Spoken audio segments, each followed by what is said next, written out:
Max, wow, you look super clear today. Super clear. Yeah, all up and close. I have to make a confession. For the last few podcasts, I didn't have my camera, so I had to use my webcam. But now I have my camera back, so yeah, we're good. I mean, now I look clear. I look very sexy. Well, I wouldn't know about that, but you look vibrant. Was the word I was looking for. You look much more vibrant than I've seen in a long time. You look like you've gotten some sun. You looks like your girlfriend's getting you. He loves Austria. Looks I got coffee too. Shout out to RC Vitals.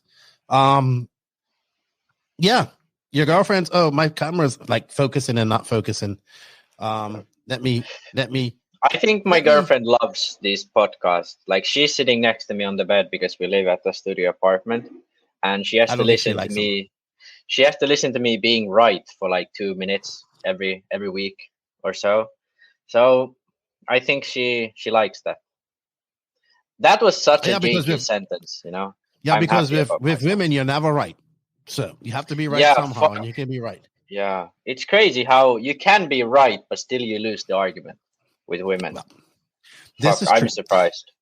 Well, this is your first venture into this life. Trust me, I've been. Yeah, but it's weird when you're friends with them. It's all fair, you know. But as soon as you're in a relationship, it just flips. You're always wrong. Well, we know where you'll be sleeping tonight. It won't be in the bed. It'll be on the floor. All right, Max. You know what? We're gonna drop that intro. I'm gonna fix my focus on my. And look at her. You give her that look like she's like, oh, I know what's gonna happen. Yeah. She gave that. It's the couch tonight look. Yeah, if you had a couch, because you actually are in a small little studio apartment. So we have a couch, but it's shit. It's tough as fuck, and it sucks. I've slept on it like once. Get used to it. You'll be sleeping there tonight and for the weekend. All right. Well, you know what? Enough about your love life. Let's talk about RC. It's time to talk about RC. With that said, let's drop that intro. Let me find it, because I don't know. I do this all the time and I still can't find it.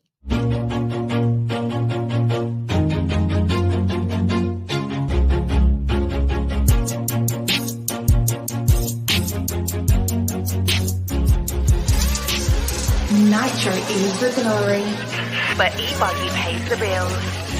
Welcome to the No Name RC podcast. Get ready for some serious bench racing. But be warned, we speak our minds, express our thoughts, and sometimes things can get a little rowdy. Hate, and he just was influenced by the hate coming from the left, the hate coming from the right. And let's get back to more club racing and less of this money-grabbing book racing. It's hard not to be arrogant when you're always right. You know? See what I mean? That's exactly why people call you arrogant, Max. You may not agree with everything we say, but it's definitely worth a listen. And our pick, can you stop whatever you're doing? Join your host, Lefty the Great, with co-hosts and guests as they get together to chat RC. Hey, after that race that I watched this morning, I have to talk about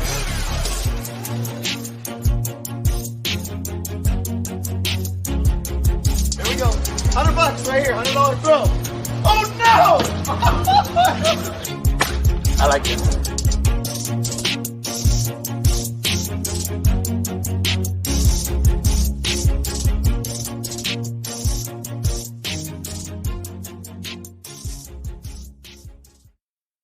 Yes, indeed. Yes, indeed. Nitro's the glory, but E-Buggy pays the bills. What's going on, everybody? Welcome to episode number 214 of the No Name RC podcast. I'm your host, Keno White, aka Lefty the Great. Over there, jacked up on coffee like me, Maximus Mortimus, the arrogant one, in full arrogant form, by the way. Welcome, Max. Good to see you not on the couch yet, but I'm pretty sure that's your future. Yeah. But all right, guys, so we are back. This is going to be our last full podcast probably for a while, because traveling's coming up. But I know this sounds crazy, but I don't really know who our guest is going to be this week. So I did record with Micha Widmaier, which I was going to put out this week. But then I'm also recording with Mr. Clayton Young, who's running for Raw president. And he wants to come on, and he has. We started this last night, and it was not my janky internet. My janky internet was great. His internet wasn't too good, so we're reconvening. As of now, it's Thursday. Max and I are recording, and then hopefully we'll have Clayton Young on. I really want him on because he seems to have some great ideas for Raw. He wants to make some change. He has a lot of insight about Raw, and he's going for Raw president. So hopefully it's Clayton Young. If not, it's Micha Widmaier. Micha will probably be next week, just as a standalone podcast. And I'll actually see Micha at Florida Carpet Championship. We're going to talk about that. Max, let's do my intro, and then we'll get talking because we have to catch up on a few things. So first off, I want to say thank you to all of the NNRC squad around the world. We can't do this without you guys. The Facebook just went to 5,000 likes. We have 6,000 plus followers. That's awesome. Thank you for all of that. Our Instagram is almost at 1,000K. Remember, I did lose the Instagram and I got hacked. So almost 1K followers. Don't forget to check us out on TikTok, as well as our Discord, which is getting pretty exciting in the rumor mill there. Also, thank you to all the patrons of the NNRC. Sorry, guys, I don't think you're going to get early access to this week just because of the recording schedule. But I'm going to be at FCC. I come back from FCC, and I'm going to sit off and have a chat with you guys. I'm hearing some stuff, but we'll talk about that. But not too much stuff. I'm hearing a few things. Not silly season stuff, but maybe silly season stuff. So if you wish to become a patron or a YouTube member, you can. The links for that are in the written description of that podcast, and you guys really help me out. Invisible Speed, we're going to talk about that and the tour that's coming up. Thank you for all of that. People who have been asking about when the winners are going to be announced for the Invisible Speed, either Robert Battier-Mugen win or David Ronnefalk-Mayako win, I have no idea. TZO 200 Tires was talking to Nick, says he's got a new tire coming out. He wants to show off. TNR Fuels announced their A-main fuel. That's a race I'd like to go. I'm going to hit up Chris now to see if I can get over there. Hitec RC, good to see. Power and Champions. Hitec getting really, really active. Max is going to be running for him, I think, shortly, if I remember correctly. Beach RC. Shout out to Brent and Lucas and all the guys there at Beach RC. Tekno RC. Tekno. That's all you heard in silly season this weekend, this last few weeks. So lots of Tekno talk going on. Lugs Racing Tire. Shout out to Bryce and Brad and everybody over there. Papa Willie's Tractiontronic. Hello, Scooter. How everything's all right. G-Spec RC Tuning. We have coupon codes for all of this. Shout out to my boy Geoff. Some Padal USA with Hefty. Got to get him back on her. Clinic RC. Saw they released some Mayako titanium goodies as well. He's got a whole bunch of stuff. Saw him building his HB tour drive. Shout out to Tony and Vicky. We'll be repping Clinic RC at FCC here shortly. I see the Racecraft USA guys on their way to Alabama Manufacturers Shootout. I don't know if Alabama's ready for them, but they have a good time there, guys, and do well. Shout out to House of RC. Congratulations to Connie Svensson. He's been upgraded to not upgraded, but he is now the large-scale offered vice, or like he's sharing a presidency with that in EFRA. We're going to talk more about that. Yeah, he's like, they split it. Before it was both large-scale, Onroad and Off-Road was the same chairman, but now they split it. So Off-Road and Onroad has their own chairman. So Connie became the Off-Road side chairman in EFRA. Excellent. I can't think of anybody better because Connie is really passionate about fifth scale. So congratulations to him. Shout out to RCGP, who dropped a great video with the bosses, with Brent, JQ, and Billy Tylaska. And of course, shout out to JTP RC, David Ronnefalk and DR Shapur Ronnefalk. We're going to talk about him in a minute. He had his Facebook hacked. He's all out of sorts about that. Alex Hagberg, who's busy. He's over in Malaysia. And of course, Robert Battier, who I'll be hanging out with her very shortly in a few weeks.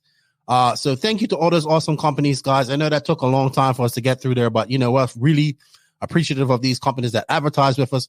We do have our new sponsorship one paper ready to hand out to companies for 2023. So if you're a company looking to advertise here on the No Name RC podcast, hit me up and I'll get that, get our sponsorship tiers out to you so you can find something that you're comfortable with and, help us help you. So there we go. Thank you for all of that support. Remember, everybody, links in the written description of this podcast. There's affiliate links, coupon codes. If there isn't a coupon code, please just leave in the notes. I heard about this on the No Name RC podcast. Thank you for all of that. Shut up. We got some announcements, Max. So one of my biggest things has been I wanted to get Shwag.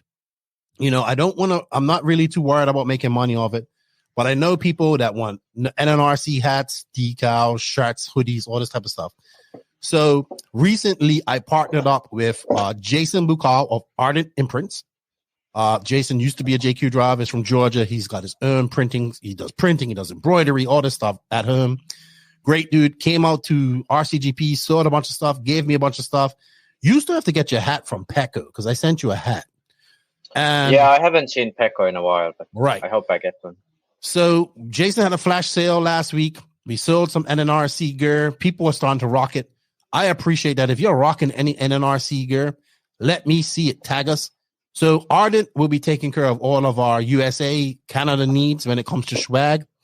Also, if you need any personalized RC stuff, or if you're a real company, or if you're real full scale, like what you do in the real world needs printing, check out Ardent Imprints because he'll take care of you.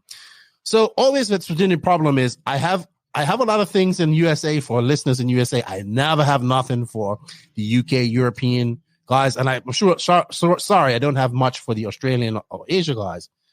But at least I think we've come to something for the UK and European guys. So along with Ardent Imprints, I've teamed up with Sean Gregson Berryman, who I haven't met him personally, but I've gotten to know him over the years. He messaged me sometimes.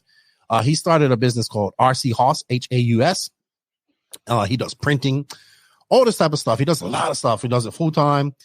Great dude there in the UK. So he hit me up and was like, man, I want to be able to, I can do this and we can carry your gear and all this type of stuff. So now I'm happy to say that we've teamed up with RC Haas and now you can get, he's doing like his own, like he's doing NNRC basic stuff and, he's doing his own thing. He already showed me he's got hats. He's got everything, hats, hoodies, all that stuff that you can, I think it's like you buy to order or whatever. And he will be taking care of shipping throughout UK and Europe. So that's good. How that works for me is now like patrons, I ask to get paid in product. I don't think these shirts are going to sell thousands. I mean, yeah, if you want to throw me a little bit now and then, I'm happy with that little bit of that money that I will get from that goes to my RC stuff. But really, it's more about people having the Shwag, having it out there. I want people rocking it. And we've never had it available for the European, UK crowd. So I'm happy to announce that if you're in Europe or UK, you can now pick this up from RC Haas. I'll have the link in the written description of this. And if you're in America or Canada, hit up my boy Ardent Imprints. He's working on his website now. Hit him up on as Jason Bacall on Facebook. Hit me up or hit him up on Instagram on the Ardent Imprints. I'm so happy to have this because making a whole bunch of shirts and then selling them is not as easy. Yes, I always want to have shirts at a track and be able to sell them there and whatever I have left over. But also, like, I want to give away stuff. So my patrons that come on, we have a giveaway for them. We have, I want to be able to do more giveaways throughout the year to the general public because I just want people to rock the gear. And Jason set me up. He's made me these nice high-tech hats, all the hats. He's made me some shirts for the Florida Carpet Championships. Like, you need a good collared shirt, all the stuff. So I'm happy to have this because, I've just been happy to get product. So, yeah, we got USA, we got Europe and UK covered. I'm happy about that. That's good. That's progress. That's good to hear. Yeah. All right. Do we have stickers in Europe? We will. He will have stickers. Okay, that's good. I just ordered a bunch of stickers too to take with me on these next couple of tours. Another shout outs. Shout out to Roach RC. Met him at Masters of Dirt, and he's like, "You gotta check out my content." I did. So basically, he narrates. He's like, "Oh, I have to write such a big script." I see why. So he plays a video and then narrates over it. So he talks about his race. And then he had a really interesting one. He did a video talking about new brands on cars. And he talks in depth and goes into the history while the video is going on. I think it's really good. So shout out to Roach. I think that's Roach RC. That was his nickname. Interesting fact. I was like, well, he's a young black guy. I was like, how do you get a nickname like Roach? Like, my mind's thinking like maybe he smokes a lot of weed or something like that. I don't know. And it's funny. He goes, I'm actually from New York and I used to work in the New York Zoo as like an apprentice. And I used to be cool with the Madagascar roaches. So that's how he got his nickname. Nice guy, runs a lot of 10 scale. Check out his video, man. Check out his channel, Roach RC. I think it's really good what he done. I actually got some ideas from his stuff. So Roach, if you see me copying you, it's all you, dude, because I like what you're doing. I just opened his channel and I can't realize why the hell I have never seen him. But yeah, definitely go subscribe to him. I think I've seen one of his videos. Yeah. I talked to him for about 30 minutes one night and I was just like, look, man, just make content. and be confident. Like, he goes, I see you do things in one take. I was like, yeah, but I accept my failures and my bumblings and all that stuff. All right, Max, we have a couple of birthdays real quick before I go on. Shout out to Marco Barufalo. His birthday is today. Madman Marco Barufalo. Shout out to him. Have a very happy Italian birthday. Lots of wine and lemon sia. Shout out to my good buddy Jay Snyder. It's his birthday. Ray Monday. I think this is the Ray Monday that you like. The Ray Monday from Australia. RayMunday. His birthday today. Yeah. Earlier this week, we had Bobby Moore's birthday, which was yesterday. David Carrasco, another good friend of mine. Mark Vine, top drag racer. Feliz cumpleaños to Aram Torres. Ari Yaiva. You know Ari. He used to be partners with Joe Q. His birthday. He went 40. Yeah, he and Joseph co-founded JQ Products, which turned into JQ Racing, and so on. Yeah, he messages me from time to time. Yeah, he's a smart guy. He's one of those guys that no one knows, but he's really smart with setup and shit like that. So, yeah. Yeah. Well, happy birthday to him. And happy birthday to Feliz cumpleaños to Santos down in Texas. Happy birthday to everybody. If I missed you, I apologize. You know, I just try to show some people some love that I see on Facebook.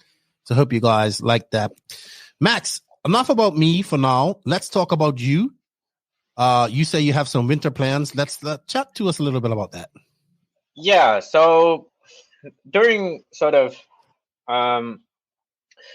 my summer, it was quite tough, to be honest. Like, my plan was to go to the Euros, my plan was to go to the Worlds, and perhaps run quite a lot of events. Well, what ended up happening is I was sick for 2 weeks in May.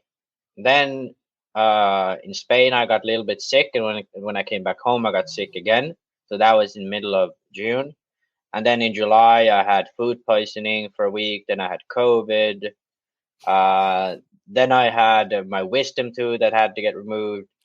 So that's why I had to skip Euros, because I just was sick all the time. So I was like, I'm not going to risk being sick, and we canceled flights and so on. And then for the Worlds, the appendicitis thing. So as I said, I think on some podcast, I had like 4 practice days before August, the whole summer, 4 practice days, and then 2 races.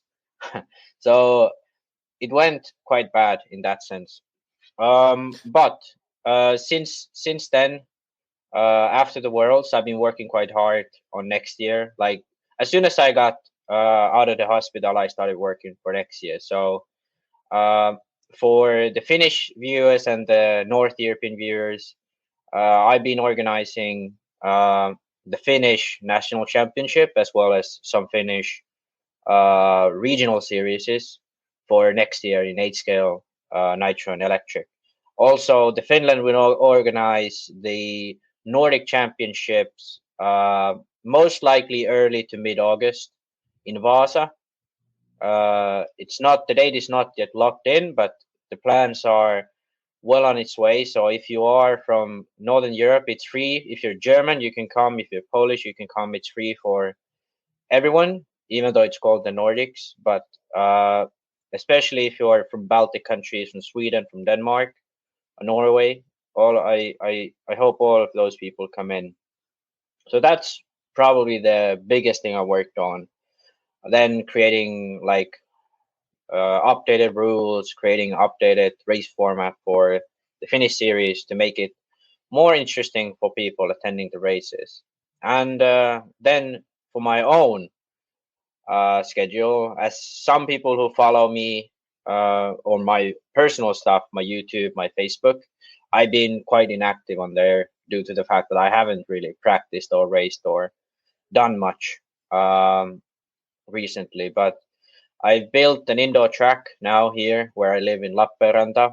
My plans is for next summer to build an outdoor track here in Lappeenranta, as well as in Imatra, which is 30 kilometers away. So that's for next year. But for the winter, I'm working quite closely with Hobby Factory, which is the hobby shop I work with, and I'm looking to do more 10 scale as well as touring this winter. Okay. So next year I hope to gain a level, for myself by practicing all winter and focusing on racing, that I can actually have good results next year. I'll be attending obviously the electric Euros and Worlds, 1/8 electric Euros and Worlds, and obviously 1/8 Euros in Radovan. So yeah, sweet. You've been busy, and I've been busy. Yeah, you look a lot better. You're very vibrant. You look like you have some color to you now. Before you was looking very pale, very sickly. So that's a lot of things. Like wisdom tooths are hard, and like food, like heat exhaustion, food point. Like you just had a bad 2022 when it comes. I guess get all that stuff out of you when you're young, and then All right. Well, that's good. Yeah. So also about like go my ahead. personal stuff, like the YouTube, I've been trying to find a way to make it more appealing for me to make the videos, because those like from the ground up videos take a fuck ton of time. Like the recording takes like maybe half an hour or something. Mm-hmm.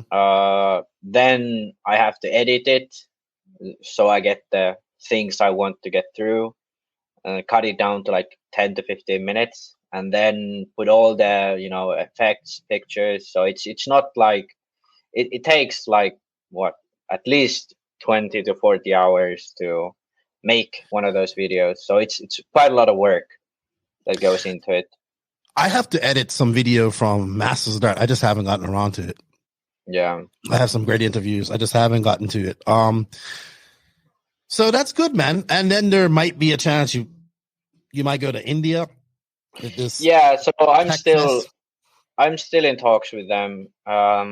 They invited me again. They've invited me almost every year, but I just could have made it. And this year I was like, okay, it's post-COVID. I wanna go there.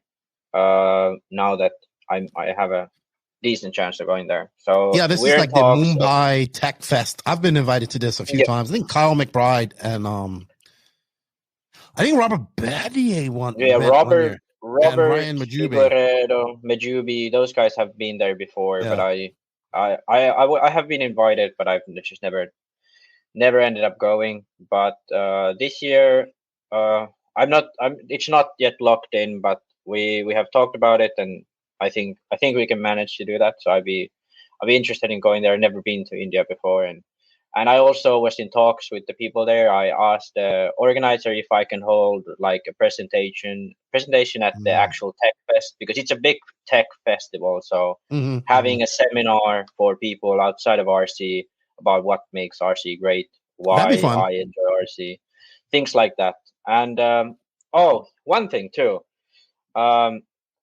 As I've been the sort of Finnish national, I'm in the Finnish National Committee for 8-scale and electric and nitro off-road. I've been trying to work out the way to, find a way to get RC onto the national television. So that's in the planning stages still, but I think we might have a good shot, because I've gathered a team of people to help me film the races. So we might have a chance of getting 8-scale off-road, all the nationals, 4 nationals, and perhaps even the Nordics on national TV next year. Excellent. You've been busy. You've been busy. Yeah, I've been doing a lot of shit, even though online it looks like I've been quiet. But in the behind the scenes, I've been doing a lot of stuff, and I think I'm close to. I also have been in talks with a few new sponsors and few new cooperations with Hobby Factory as well for my personal career. But yeah, I've been working on a lot of stuff, and I hope that before the new year I can sort of come out with some like good news for people. And also I haven't forgotten Mayako either. I've been working on designs. I've been especially working on the design for the e-buggy to make it better than the rest of the competition, sort of find the best way to make the e-buggy stand out like the nitro buggy does. That's the future. Yeah, right now my nitro buggy stands at 3,100 weight without no lightened parts, or like it has light and parts, but basically the strength of the car is the same, but the weight is 3,150. So that's one project I've been working on the whole year. Basically just reduced 300, 400 grams out of the car. Interesting things. And if someone's like, oh, I don't like a light car, then just add extra weight to the bottom of the chassis, lower the center of gravity. So things like that I've been working on behind the scenes, and I've been if you're a Mayako driver, be alert on the Discord. I might come up with some exciting things there. Sweet. All right. That's good. Good to hear. So you've been busy with that type of stuff. No wonder your girlfriend's kind of not into RC right now, because you're doing a lot of stuff. Yeah. Outside of that. And it was crazy. Like before the Worlds, like she was with me at my parents' house. So like almost every night I stayed up until like 3 a.m. wrenching on stuff. Then at 9 a.m. went to the track, and then stayed at the track until like 8 p.m. So a few days she was definitely a bit pissed, but we got through. I can understand why. Understand why. All right. I'm going to go over what I'm up to. So as you guys know, next week, Tuesday, I fly out to Miami, meet up with Danny Paz. We go up to Orlando, to Beachline for Florida Copper Championships. Looking stacked. Lots of European guys. I saw Mika Orlowski, the young German girl that runs SWORKz. No Martin Bayer. Antonio Kowalski, something like that. Yes. No Martin Bayer. No. Martin Bayer was there. No, Martin Bayer was there. Is he there? Yeah. He was with Matos Penatin and Martin Bayer. Okay, sorry. My mistake. Well, but no Coelho. Really fast. Yeah. Good. Okay. So no Coelho. That's good. Yeah. I mean, I really want to see him come, though. Yeah, but I'm not surprised. Like Coelho fucking during the summer he raced like every weekend. So I'll give him, a few weeks of holiday. Okay, yeah. So we have Jamie Hall coming, so that's good. We get to see one of the Hall brothers. Antonio Kowalski, Micha Widmaier, Daniel Kovac, Trish Neal, Michael Orlowski, Max Gotzel, Matthias Benetton, and Martin Bayer. We're going to have Mayfield, Cav, Fend, Brock, Horn, Rifkin, and Dustin there. So that's going to be stacked. Yeah. I think all Americans pretty much are going to be there. No Tessman. Tessman's not? Okay. Well, then. Not yet. I'm surprised because he's in America. He was last weekend. Yeah. I mean, he was there last year, was he? I think he was. I believe so. Yeah, I believe so. Yeah. Going to be a great race. I'm getting super excited about it. Daniel, and TJ have been busy building the track. They'll reveal the track Wednesday. So then it looks like, the South America tour is going to happen. It's been stressful. But then I come home and I'm actually going to fly out a day earlier than Robert and JQ and leave on the 23rd. It's just a better flight. Stay with my boy Sergio in Peru. So be in Peru for that weekend. We fly out on the 30th to Sao Paulo, Brazil. We go to Hyundai. We do a clinic there and a race. We fly out of there on the 7th. Go to Santiago, Chile, where we have about 3 clinics to do. And we're going to go to 2 different tracks in Santiago. And we're out of there the 12th. That's it. I'm done for the year. Like, I'm going to enjoy Christmas. I think DNC is looking good. I've already had one company already commit to that. Thank you, Clinic RC. Appreciate that. They've already committed to giving me some budget towards that. So I just need to get a little bit more budget so I can go to DNC. And I want to get back to doing some of my RC stuff. I started my boat. I'm going to do that when I get back and enjoy Christmas and all that good stuff and get ready for 2023. But to say where I'm going to travel next year, I have no idea. But I say where I would like to go. I would like to go, if I do travel, DNC. I'd like to go to the e-buggy worlds, and I'd like to go to the 10 scale worlds, to be honest. If I have to pick 3 races, there's the 3 races I'd like to go to. And obviously, if RCGP happens, I'd like to go to that as well. Yeah. E-buggy worlds are going to be interesting, I think, because first time it happens, I bet it's going to be a bit of a shit show. The format is not going to be. I mean, they still haven't picked a place and a date. It's going to be confirmed in December, though. It should be somewhere in Europe, so it's F for block. But I hope it goes well. But I'm a bit I heard Barcelos, but I think what's going to happen when I think what we're going to see now is a lot more e-buggy tech coming out after this. Yeah. Because now it's legitimate. I think so too. Mm-hmm. Now it's legitimate. All right, Max. You know what? Enough. I forgot. Impromptu, because we didn't write anything down. We were supposed to, but we forgot. So for 2023, we're looking to get somebody to join this motley crew of misfits. That's Max, mostly you and I, and JQ doesn't really have too much input on this. When he's interested, he does. But basically, what we're looking for is an apprentice going in, not an apprentice, somebody that wants to learn what we're doing, wants to help out, wants to be cool, wants to be part of something that I think is cool in RC, and join our NNRC team here. Because basically, I've said this before, I'm looking for somebody a little bit younger. Not because I just think that a younger person is better. I just think they have more time, they're a little bit more. Or you just have to be really geeking out on this type of stuff. You have to be, and you have to be like, the thing is, like, when you're old, you have your things you're good at. When you're young, you're still figuring out, You might learn, you learn stuff faster too. Well, this is, as silly as this might sound, you will actually learn something here too. So, by rights, we actually do produce a radio show every day, every week. So we're looking for somebody to join that team. You're going to work in the producing side of things, in the background. You will be involved as well. So when we're doing shows like this, maybe not every recorded show, but definitely want to do more live shows. I need somebody there to help me out with that. I need somebody to help me out with social media content, just small things like when I need, like, make a banner, make a post, stuff like that, helping me get topics for the week, because it's getting to the point now where I can't see everything and I need some help. So that person has to be geeking out, nerding out on RC, all forms. On-road, not too much, because I have people that geek out on that, but definitely 8 scale and 10 scale to an extent. They have a decent setup where they can do stuff like this if we need be. Or they have a good understand. I mean, any type of IT skills would be great. You know how to do websites, you know how to do that. Yeah. So what we're going to do is I think we're going to do a competition for this. So I want to do a competition where you're going to have to make a short video, show me what you can do, why you want to be a part of the NNRC, what you like about it, what you think this will help you do, what you would like to see change in the NNRC, what you think you can do help change in the NNRC. Make a video about that, showcase us some of your work. And I think the best thing we can do is just hit us up on the NNRC Facebook page.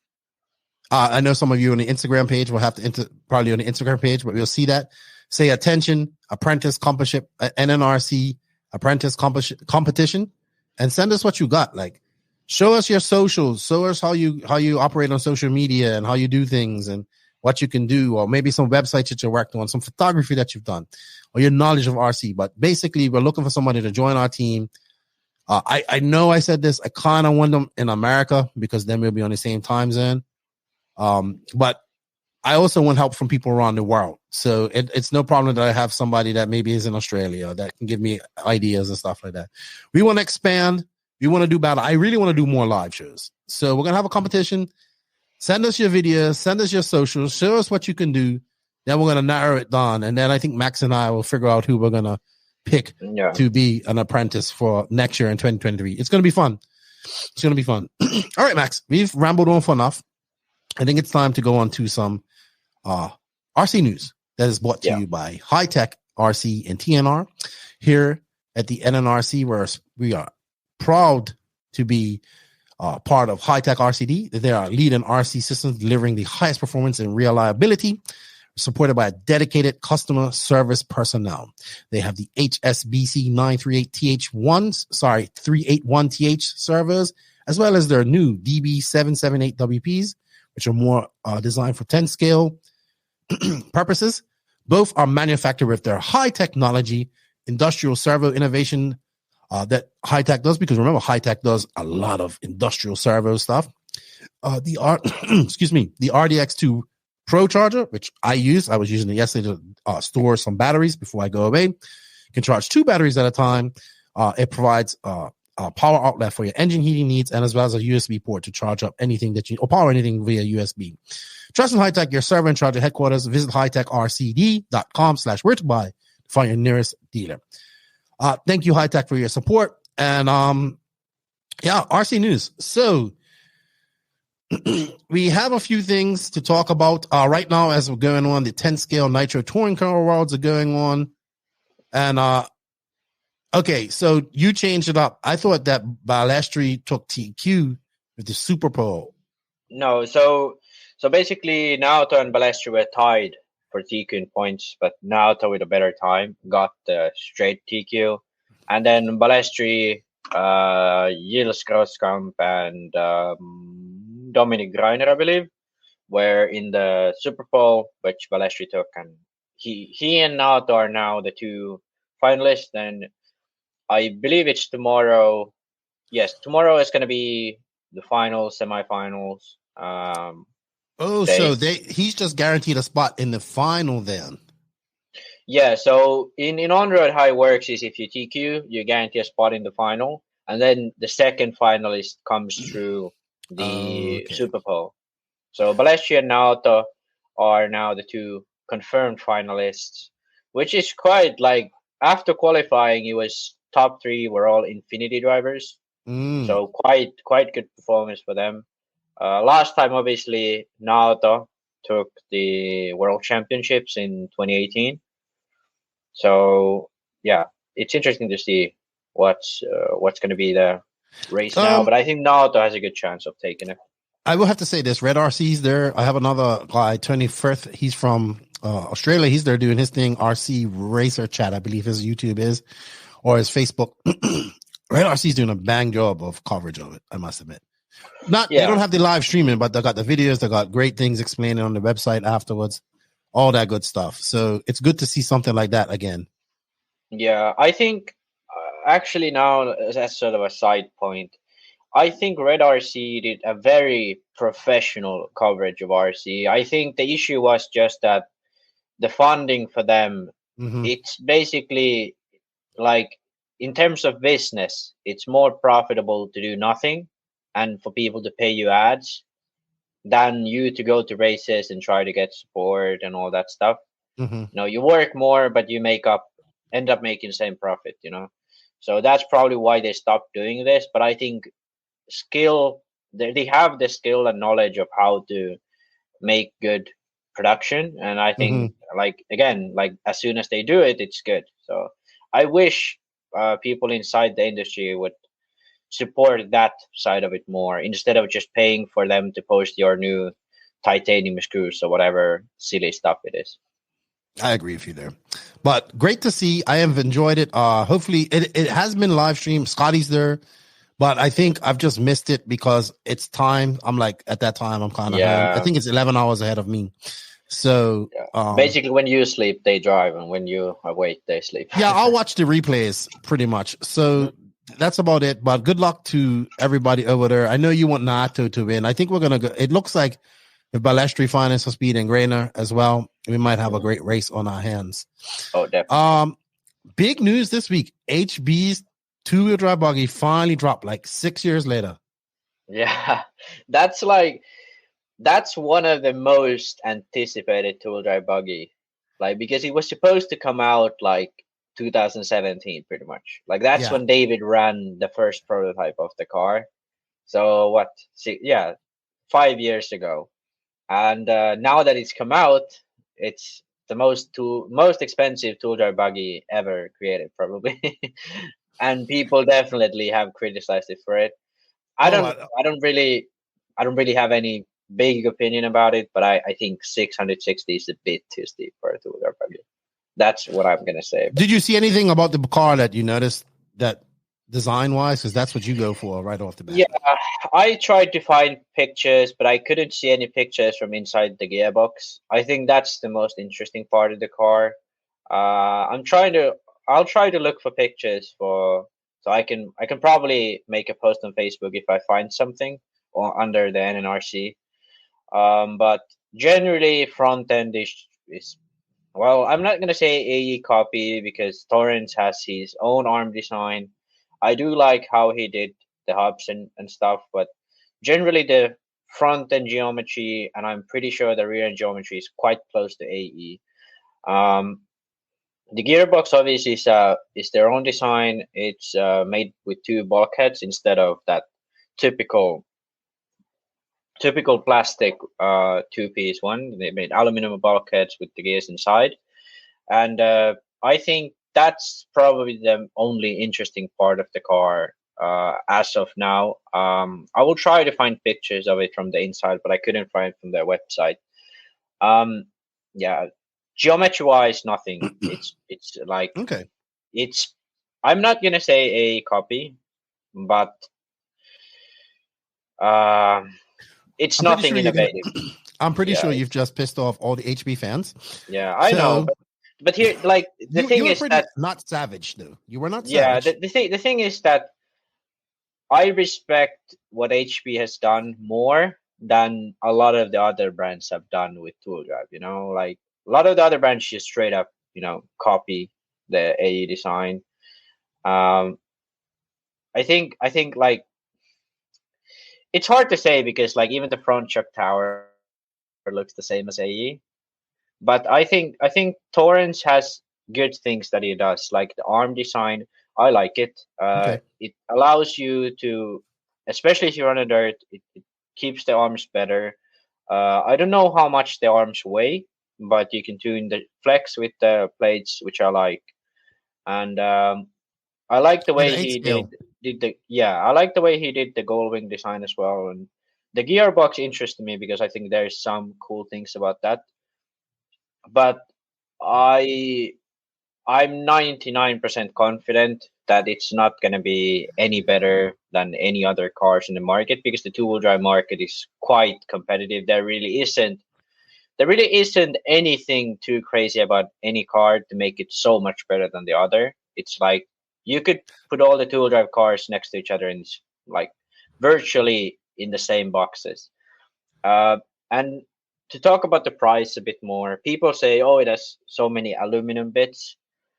But in reality, that's the cheapest part. Yeah, like the thing is, the reason why they make it aluminum is because they don't want to invest money into this project. They want to make the parts or the production, like a small batch of production as cheap as possible. So investing into a mold for a rear hub is like what, 10K, probably 5 to 10K, 15K. Instead, what they've gone is they make a small batch of cars with aluminum hubs and they sell it for more money. So the profit margin stays the same. So effectively they make more money this way. But also they get less exposure because they attract the smaller part of the market. Right. I get what you mean. And also to add on it has a lot of aluminum parts argument. I have yet to hear a weight measurement of the car, but I'm very, very confident it's much heavier than the other cars in the market because front aluminum hubs, rear aluminum hubs, and that's especially unsprung weight, which generally you don't want. Then lots of the pieces don't seem to be lightened enough, at least from the looks of it, to match. Because you can make an aluminum part that has the same weight or less weight as the plastic part with having the same exact strength. You can do that, but you have to really like make it that way. And those parts definitely don't look like they've made that way. But I'm not going to say any definitive until I've heard how much it weighs. But my estimate is that it's quite a bit heavier than the other cars in the market. So I think, I have to look into the gearbox. I think Ronafalk said there was something interesting about the gearbox when I talked to him about the car like a year ago or something. But apart from that, I don't see anything in the car that's worth $660 or whatever the map price was. Okay. Well, we'll see. I'm sure the one good thing about this is I think we'll see more people like Fuller's. Jackson definitely. Bronson too, because he ran a lot of 10 scale. So I think we're going to see probably those guys racing a lot more 10 scale. I don't know if we'll see Cole and Pavidis. Pavidis got one too. Yeah, Pavidis and Cole are definitely going to race more 10 scale because next year is the World's year, it's in America. HB sort of shifted from being more European based to being now much more American. But pretty much all of their team is in America right now. So definitely the reason why they now come out with this car, or come out with this car rather, is because of the fact that the Worlds are in America and they have quite a strong team of young drivers. And the thing is, like, Pavidis is a guy who lives in California. Fuller's pretty much used to drive a lot of only 10 scale racing. Yeah, Fuller's used to do more 10 scale than 8 scale. Cole is probably the only guy who's dominantly 8 scale guy in their team right now. And I wouldn't be even a little bit surprised of seeing Fuller making a main at the Worlds, most likely in both classes, because their full drive is really good. Okay. So yeah, I think they will do good, and I don't think the tool drive is going to be worse than the market. But I know what you mean. I don't think it's better than the market. I get what any time will tell. Yeah. All right, moving on. Excuse me. Moving on. Raw president voting. Like I said, Clayton Young and Larry David. My Hefty put up a comment. His Track Rats podcast. They put a comparison. Larry David's done 2 events since 2015 and 2 Raw events, I believe, since 2015, and Clayton Young has done 11. Hopefully, at the end of this, but our guest will be Clayton Young if we get it recorded. I'm hoping that we get it recorded with him. So if you want to change things in Raw, check them out at Raw Racing. The voting goes on to the end of the month, so it finishes 31st of November. Bertan wins Nitro. Killick takes E-Buggy at the Winter Cup in Padova. Some fast guys there. You had Bertan, Barufalo, Polito. Burak couldn't make it. He had to work. Yeah, all fast Italians except for Ongaro, who doesn't go to Padova ever again. And Killich brothers, Clancy, Volanka. Clancy went. I forgot about and that. Max Hesse. So Berkan actually TQ'd both classes. But he had no breaks for last 20 minutes or something in the Nitro main. He ended up finishing 3rd behind Barufalo and Berton. Berton obviously who took the win. And Berkan won the E-Buggy. So with Barufalo finishing 2nd. So yeah, that's Polito, I think was up there, but not really that competitive. Volanka finished 7th. Oh, Volanka was there. So I haven't seen the results, all the results. Yeah. All right. So I think that's probably our last big Euro race to Montpellier. There might be some small races here and there. There will be the one race in Padova, like right before or right after New Year. They always have. Okay. So there'll be one more race in Padova, then probably Montpellier is the next big race in Europe. All right. Rivkin wins 4-wheel drive. Horn takes 2-wheel drive at the AE race. Team associated race at Trackside Raceway. This was stacked too. Cav, all them guys were there. You can see that the shift is on now. It's like, all right, 8 scales almost done. You got 1 race left. I know 2 real races. Well, 1 race left. That's this weekend. We're gonna talk about that in a second. And then, you can see the shift is good. Even myself, I'm shifting to 10 scale now. Like, I'm all wrapped up for 10 scale next year. But good job for Horn. Not great win for him. Rivkin's doing well, man. He's his last quarter of this year has been good in 10 scale. Yeah, I think Rivkin just dropping the 8 scale. I think since Worlds he doesn't done any 8 scale. Right. So I think this weekend, I think. Yeah, he's probably going to AMS, but I think especially if you look at his social media, it's pretty much like practicing 10 scale, doing videos about 10 scale all the time. I think Rivkin is just in general a much better 10 scale driver. I think, I don't know, I really can't pinpoint anything in his driving style to explain it. I'd have to look into it more. But it's just something, I think it's just that he likes to be very precise and he likes a car that drives very sort of neutral in a way, but and I think he just can't do it with the 8 scale the way it is right now. Like the positive offset rear end and the pillow ball, I think it doesn't allow him to do that. I think Cavalier and Riv can have a similar driving style where they drive car very neutrally.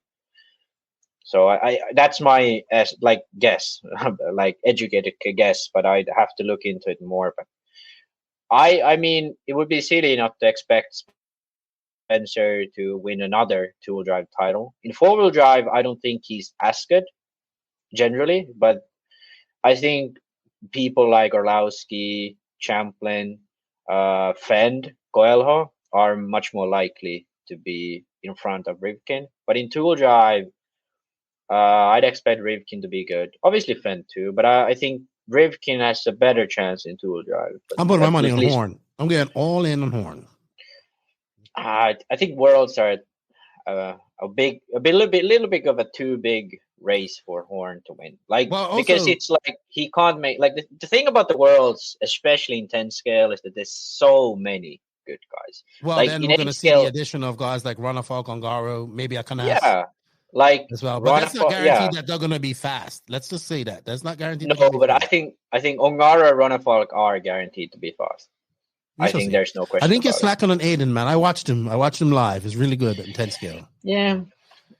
I mean, I'm just I mean, I want to believe that he could do good, but I just haven't seen, I haven't seen him do, apart from the Roar Nats in 2019. I haven't seen. 2020. I don't know which year. When he finished 2021. Okay. Not sure. Apart from that, I haven't really seen him be oh, this guy's fast. I've been oh, he's doing good, but I've haven't had that moment of him being oh shit, he's fast. Right. Rivkin at 2015 Worlds or Rivkin at 2019 Worlds. That sort of, because Rivkin, when he's on it, winning those Roar Nationals at Thornhill, he fucking pretty much dominated those mates, So he has that oh shit, that guy's dominating. But I haven't seen that from Horn, and that's why I'm hesitant to pick him to win such a big race. I mean, I definitely could be wrong, I'm not that into 10 scale, so I hope he proves me wrong. Paulson beats Orlowski in two-wheel drive. Orlowski wins four-wheel drive at the Euro Buggy Masters held at Paulson's home track. Have you talked to anybody that went to this race? Yeah, I talked with. I haven't talked about personally with anyone, but I've read Jonas' race report and Mikhail's race report. Okay, so she did beat him. She did beat him in two-wheel drive. But I heard there's I don't know. Maybe that's a patron-only pod right there. What I heard. So, okay. I haven't heard too much drama, but I heard the track was really weird in terms of it was really tight. Yeah, pretty much and that's pretty much the style of track I know. Right. Jessica's normal home track is. This wasn't at her home track, but this was a race set up. No, it was. They rented a hall. Right, but up there. They've raced her before. I don't know specifics, but I heard the layout was quite odd, and that's why Mikhail struggled in two-wheel drive. I heard he struggled, but I heard a few things about this race. Maybe I'll save this for Patreon only, but I don't know. But congratulations to Jessica Paulson. To be honest, that's a good victory over Orlowski. Yeah, Jessica is actually I'd say she's better in 10 scale than she is in 8 scale. I think her driving. Oh, she I think. Yeah, well, she has, and she has made the main at EOS. I think at least she made the main at EOS with the Kyosho two-wheel drive. All right. Well, she'll probably be running an HB. Well, now with the HB coming out, she'll probably switch over to that. Yeah, I don't know. I don't know if she has a deal still with Schumacher. She does. Or I don't know, but I think usually Schumacher deals end at September. At least when I ran for Schumacher, the deal was from September to September. So I don't know. I don't think she's gonna be a Schumacher next year. I don't know, but I think they sell Schumacher. And to be honest, if you race on carpet, I'd rather sell Schumacher than HB. If it was dirt, then the other way around, obviously. But yeah, Jessica is actually, especially on carpet 10 scale, she is very good. I think she's very smooth very gentle with the throttle, so she can Very use robotic. a lot of power. Yeah, she can use a lot of power from the engine, or from the motor rather, and still like control that with her finger. But in 8 scale, that often hurts her. That sort of, like, on high grip she does generally well, but then when it's low grip, she's too smooth to sort of break traction, and that's my sort of analysis of why she does well. And I don't think her winning, like, I'd obviously say Michael is much better than her in 10 scale, because Michael does this like that this is his jam kind of. Mm-hmm. But even though there might be some like little bit like drama in the track setup and layout and all that, I don't think you can really take much away from Jessica anyway, because she is really good at that scale. Yeah, but this is when you're like a world champ. Well, like, he's not a world champ, but he isn't a world champ. But when you're like of the status Orlowski, like every race you go to, everybody's gonna be gunning for you. But all good. I'll see him next week. Congratulations to Jessica Paulson. It'd be interesting to see what she does 10 scale next year. All right, we're gonna take a quick ad break, because here at the NNRC we're all about that glory, and that glory is nitro. TNR Fuels is the hottest nitro fuel on the market, owned and operated by Chris Nelson and his family, made by racers for racers. Fuel is currently available throughout the USA, and I do believe he has international shipping set up. For more information to support the company, purchase some fuel, get it in your local hobby shop. Visit www.tnrfuels.com or contact Chris Nelson directly at chris@tnrfuels.com, or just hit him up on House of RC or Facebook. Thank you to TNR Fuels for all your help. You can find all the links for that in the written description of this podcast. All right, Max. Big moves this weekend at EFRA. Not surprised at this. So Javier Garcia has resigned as EFRA president. He says he's not going to run again. I think his term was up, and I had heard about this a while ago, to be honest. Okay. So I've heard about this way back in July, that this was going to happen. I didn't know why. I didn't really put too much effort to, but I heard that he was gonna resign. He desperately wanted to talk to me. I desperately, and both of us kind of wanted to talk to each other at the Worlds, but never got around to it. But yeah, Javier is out, and now we have a new president. Her name is Jacqueline Abil. So apparently she is was the treasurer for EFRA. So she's now going to be the president. Carlos was, so this is how the good thing about EFRA is they had the minutes up. I breezed through the minutes. There were a few people that contended this at first, and then they kind of dropped out, and then it came down to between her and Carlos Gomez, and she won like by a landslide. So that's our new EFRA president. I think you know anything about her? I don't personally know anything about her. I've never seen her at a race, but generally the EFRA presidents aren't people who are that into the racing side of things, rather the managing of the federation. But she definitely, I bet she has a quite long history in RC. She's from Switzerland. But yeah, I personally don't know anything about her, but I think she'll be good.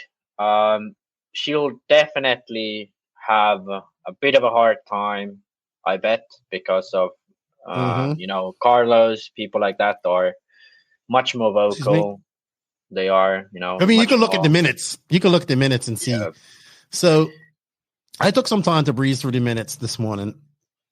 I didn't get through them all. Max, you had some issues with the 8 scale. Let's go with that real quick, because you went right to the 8 scale stuff. I didn't get that far. I was just reading from the beginning. What's some of the 8 scale stuff that really you're just not happy with? Well, I think the issue with EFRA is, like, I read through the minutes, and like pretty much all of the rule amendments they did was change a number from like 2 to 4, or change a word from is to was, or like some nitty gritty shit. No real change. Yeah. And the funniest shit was that almost everything was almost everything was presented by Pineda or Carlos, and then amended by Carlos or Pineda. So pretty much it was those two guys going back and forth throughout the minutes. And then as soon as someone else proposed something, like, for example, Finland proposed that European Championships would go to a control tire. This would be, in my opinion, the best move EFRA could make for a few following reasons. First reason is most people who go to an European Championships fly in. So trying to, get tires for a race that's 1 week, and you need to basically take, like, if there's only one tire that work, you have to basically take like 10 to 15 sets of those tires. Mm-hmm. But you don't know what one tire works, because most of the time, if you go to the warm-up, the track is completely different than at the Euros. Okay, so basically you have to take 40 sets, 50 sets of tires to be sure that you have the right tire. And even then, you might not have the right tire. There's a chance you don't have it. And then you have to buy tires at the race. So there's 150 guys showing up to the race with 10 to 50 sets of tires. On top of that, the manufacturers bring their own tires. So hot race ships, like tens of boxes to the race. AKA ships some amount of tires to the race. So it's a lot of cost. That's what you're basically saying. It's a lot of cost. It's a lot of logistics. And even this year, top 5, top 6 was all hot race at the Euros. So, like, what's the point for the other brands to even show up? So instead of doing that, what we would do is like what you do in 10 scale, which is have a control tire. You'd allow everyone to have 2 sets each day or 1 set each day. How many, need to wear the track? People would show up to the race, buy the tires from there. And because it's such a big race, EFRA could buy the tires straight from the supplier. They could sell the tires at no profit. So it would be really, really cheap to the attenders.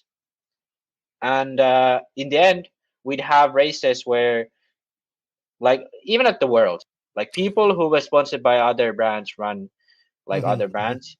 So, like, it's always silly when that happens. People, it's just extra, drama. Extra drama, It is, though. But so that got rejected. I assume that got rejected. Yeah, that got rejected straight away. Was it Carlos and Pineda that rejected it? Well, those two pretty much like were the first ones to reject it, and then they had then that was like straight up rejected, and then the Finland pulled that. But then Finland suggested that a rule that, because there already exists a rule that if you have an EFRA GP, which is basically like Euros warm-up or any European race under, like, it's not the European Championships, but it's a race run under EFRA, like an EFRA GP. And in the rule book, it says you can do a spec tire for races like this, but there's not any, like, it says the organizer can choose to have a spec tire. And that rule they amended so that you can't have the same brand at multiple races within the same year, So that rule they put in, they voted for it, and that got turned down. So those are pretty, what I thought was amazing. So yeah, the membership costs $1,000 for the year, I think it was. Yeah, to be able to say EFRA approved. Yeah. Wow. So like all these companies that want, I guess you have to get all that stuff approved anyway, but to be able to use that logo on your promotion, it has to be EFRA approved. It can't be anything. It was very, very, I was like, wow. So that costs, and this is where they're making money too. So and the funniest shit is that EFRA has probably 150, 200K in the bank, just sitting, just sitting, doing nothing with it. And you can see this because it's all public information. It's in a Swedish bank account, at least last I checked. It's a Swedish bank account because EFRA was brought from Sweden, I believe, back in the day. So yeah, it is there. They have money. They just collect money from people and end up most of the time not doing much. I think we're gonna go more into this in our rant, because why Javier resigned has a lot to do with this. Okay. Well, that's fine, but we just want to give people an example of what these type of decisions are being made at this annual general meeting. Yeah. So basically, everything that passed was something nitty gritty. Everything that didn't pass was something that could have improved things, or at least changed things to a certain direction. But this is the issue I have. So the issue isn't that EFRA, like, my point isn't that EFRA sucks. My point is that, like, the point of EFRA is to be a federation to keep some sort of organizing, some sort of continuity and prestige for these races. But if EFRA doesn't get on with the times, what is the point of having this? Like, there is really no point of continuity if, like, right now at EOS there was 400 entries at EOS, two-wheel drive, four-wheel drive, and stadium track. There are 400 entries, and EFRA European Championships barely get 200, barely in 10 scale. So how come? Like, what is? Why is that? Why is EFRA suffering from? Like, at least thanks. EOS has more classes. We're talking about two-wheel drive and four-wheel drive. That's it. No, but like, even if you look at those two classes, EOS like almost has doubled the amount. So why are these races so much more attractive? What makes them more attractive for the people? Why do they get less criticism than EFRA European Championships? Like, that's the real issue, and that's what EFRA should be solving, not that if the rules have typos. And the funniest shit is that it's like, well, I don't want to be too mean here, but it's the two Spanish guys writing the rules. So the English is broken as fuck most of the time on there. So, like, if you read the rules, there's like the wrong words used to describe something. There's endless issues in the rules. But what they're focusing on is if there should be is or are there, and that's the rules they're changing. But instead of the 8-scale body shell rules, which basically state that you can run a fucking Beetle body on an 8-scale car, you can still run a front and rear bumper with a Beetle body on an 8-scale car, and that's perfectly legal. There are no rules to it actually says that if you run a body that covers the tires, they have to cover more than 50%. That rule still exists. You can go and read it. So they aren't focusing on shit like that. They are focusing on something nitty gritty that doesn't make any difference. Is an R. That's what they're focusing on. Yeah, that's like my biggest issue. Like, those things should be worked in like because it's okay. So now I've been just kind of ranting and getting. Can we keep the rant on a little bit, because you've been getting on for about 10 minutes on this one? Yeah, but I wanna sort of suggest something for EFRA for next year. So instead of having this general annual meeting where people fly into and then decide of which word we're gonna use in this part of the sentence, you should have committees that decide, like, let's say 10 people committee for 8-scale, and they meet like once a month through Teams, and there they vote within themselves about changes, and then that is then posted like every 6 months to some sort of online forum where a representative from each country says approves those changes.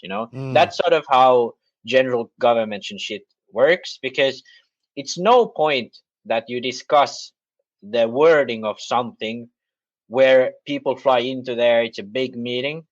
What you should do is, when you go there, you discuss what are the big lines, big achievements we want to achieve, big changes we want to make within the federation, and is things working out? That's what you should be discussing at the EFRA annual general meeting, which is the EFRA AGM.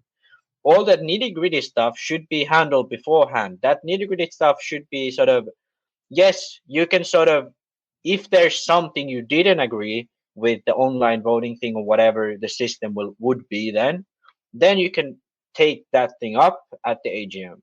But right now it's like looking through the minutes, there's like 15 like worth nothing changes to the rules, and then 1 or 2 worth something changes the rules, and both of those get rejected, you know. And that's what pisses me off, that when you should be discussing how we are gonna keep the sport as good as it is or even improve it, you focus on shit that doesn't really matter in the big picture. That's my point I'm trying to make. And I respect EFRA, and I think we need EFRA and AGM and stuff like that. But I think we are stuck with EFRA. We are stuck in a rut where we can't get anything done. We can't improve things. But that goes into the rant. That goes into the rant that we're going to talk about. So we'll rant more about that in a bit. Yeah. Because that's part of what I want to talk about. Yeah. All right, Max. Great rant. You went all on the spiel there. Yeah. But I try to keep it sort of less ranty and more sort of right. I know what you mean. Explaining the situation. Yeah. I know what you mean. But we have some questions to answer, dude. So we're going to go into our Beach RC bench racing Q&A questions. I think that's it for RC news. I ain't seeing much. It's silly season's very quiet right now. It's all about Tekno, where I may feel good in Tekno, where Jared Tebow is Jared Tebow leaving Tekno. Tekno is in the news right now, really, really big. And silly season just been very slow start. I mean, it's almost middle of November now, still kind of quiet. So I can't report on stuff that I don't have news about. So we're going to go on to the Beach RC bench racing Q&A. We're going to answer you guys' questions that you posted up yesterday. So let's do that.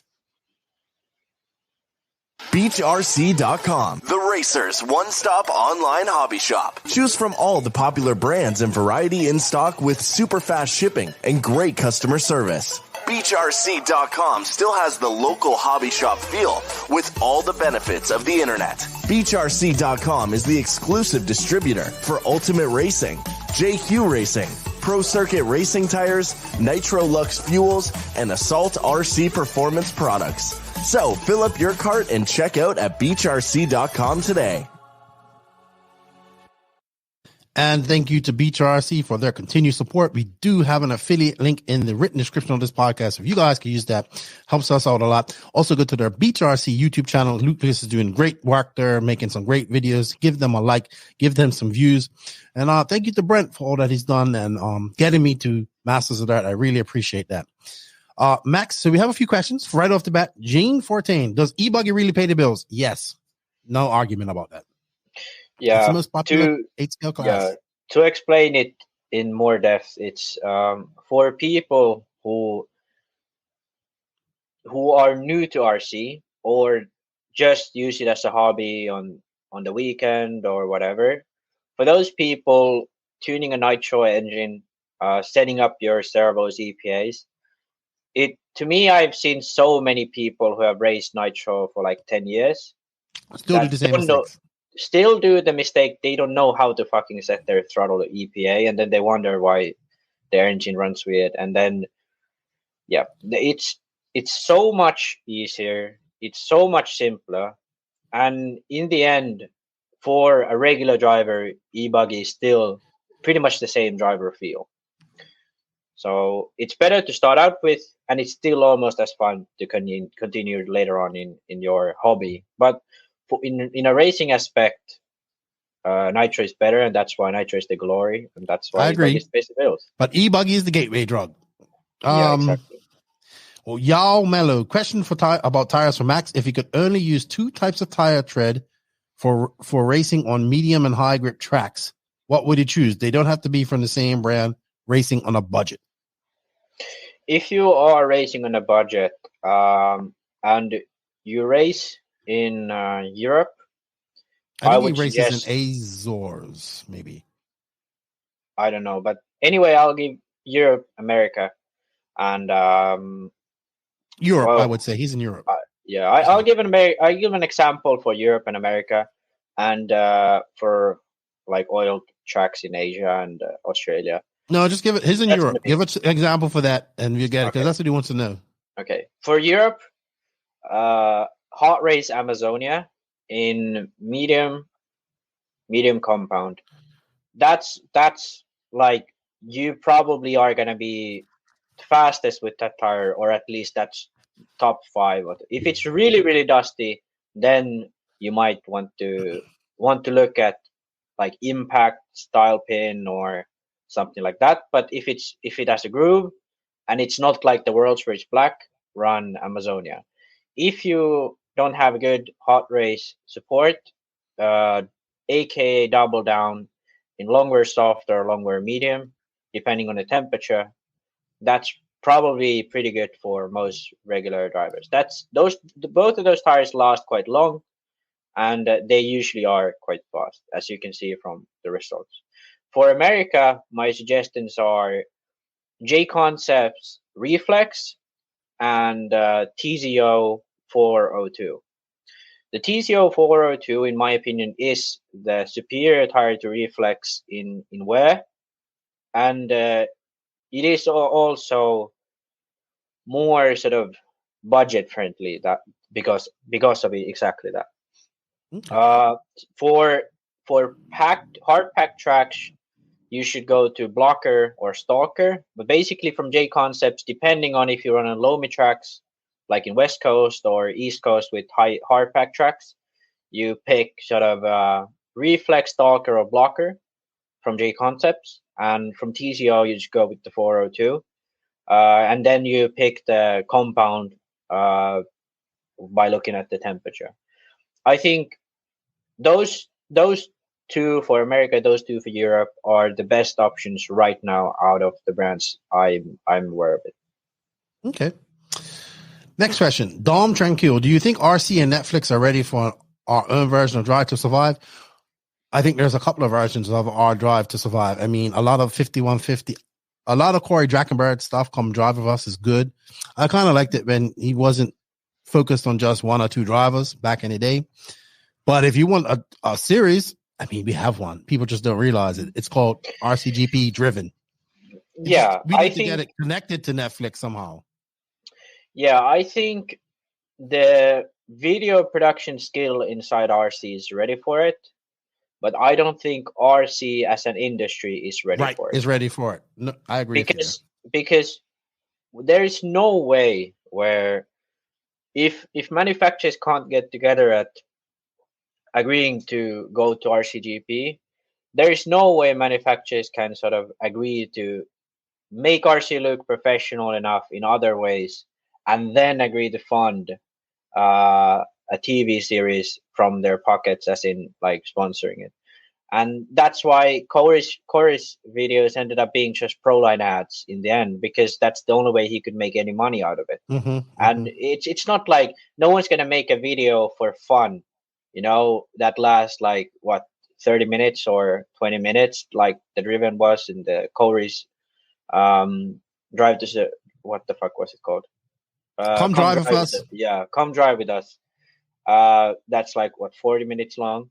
No one's going to do that for free. That's like hundreds of work hours, and no one's going to do that for free if they are like skilled enough to actually do it. You know, like I wouldn't do that for free, even though I love RC, but it's just too much work, and people will still shit on it and not give a shit enough. And the manufacturers won't pay you because they only look at their own piece of the pie. So yeah, RC industry is not ready for it, but RC has enough skill to make that happen. Right. I think between those two documentary series, I think Driven's already there. It's already got it. It's got 4-part series.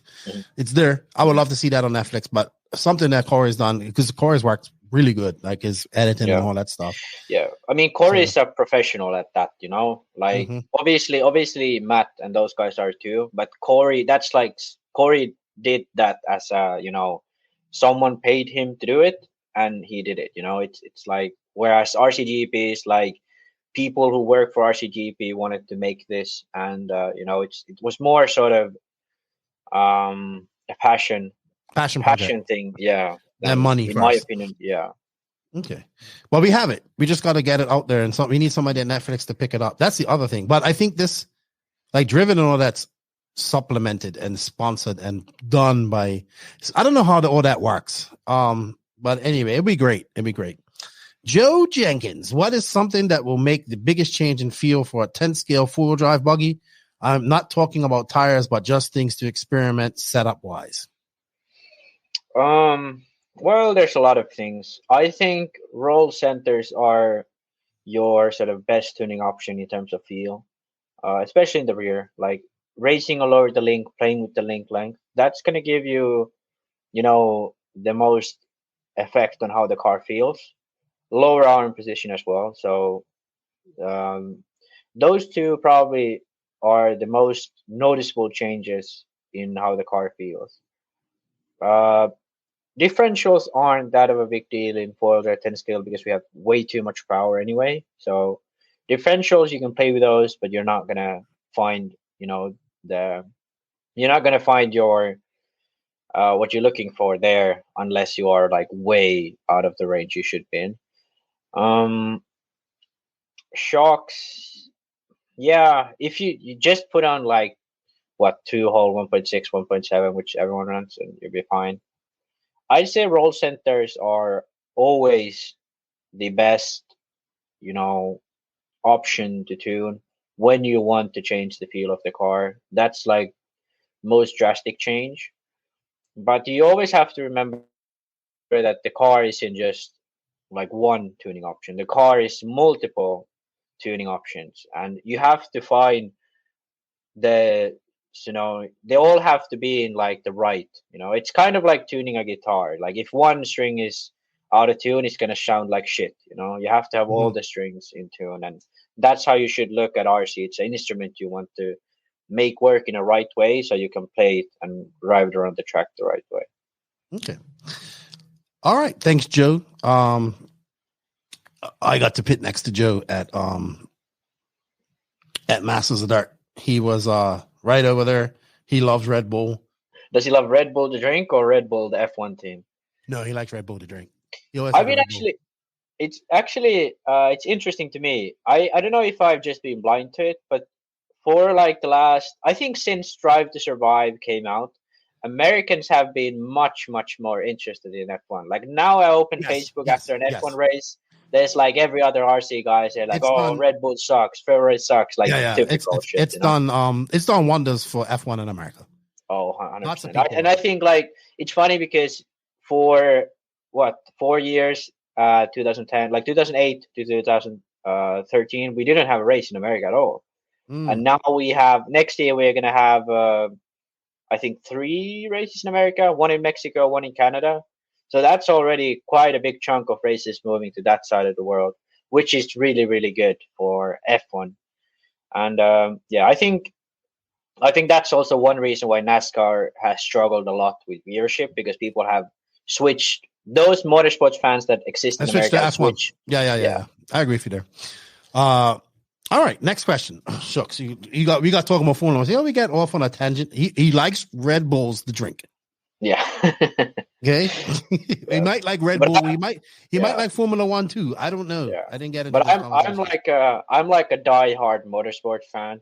Like motocross is probably the only one I don't focus on like in depth. I watch the races, but I don't like focus on in depth. But like MotoGP, F1, WRC, I like study the design of the cars and bikes. Of course you do. You do.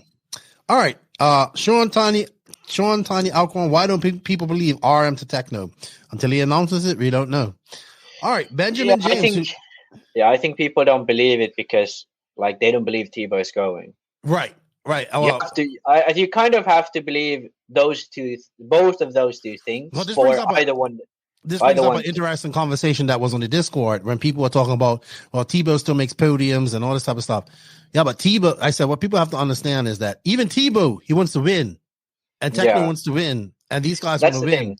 Yeah. And it isn't sufficient for him to be second or third. I learned this. Yeah. That's why I think people don't understand. Well, me, I'm happy. Second, third, fourth, fifth. Oh, yeah, I'm great. Yeah. First is just icing on the cake. These guys, they want to win. Like, it ain't about money. They want to win. They want to beat each other. Yeah. And that's why they're at the top of this level. So Tekno wants that win too. And people can say, well, he's done all this good stuff for Tekno. But he wants to win, and Tekno wants to win. And if it ain't happened, it's been 4 years now, and they did have some early success. Maybe he needs a change if he's going to change somewhere else, and maybe Tekno will get what they're like. We know what Tekno wants. They want a national championship, and they want a DNC world. All that stuff. Yeah. So they're going to the guy who they think they can. If Mayfield goes, they're going to the guy who they think gives them the best chance to do that. And then wherever Tebow goes, he's going to be rejuvenated because it's a whole new chassis that he can be on. And because together, I don't think they will work together. Like, you know what I mean? No. Well, but won't be good. All right. And go ahead. Sorry. Yeah. In my opinion, why I see this move as quite likely is because if you look at TLR, if you look at AE, if you look at Mugen, those are the top 3 brands right now in America. And Tekno has to compete with all of them. All of those 3 are the HB. The 4. Well, HB, okay, yeah. So those 5 brands are right now the brands that are America focused. Obviously Mayako is in the conversation, but there isn't an American top driver. It's a new brand in America. So those 5 are the brands that have to compete. HB finished on the podium this year.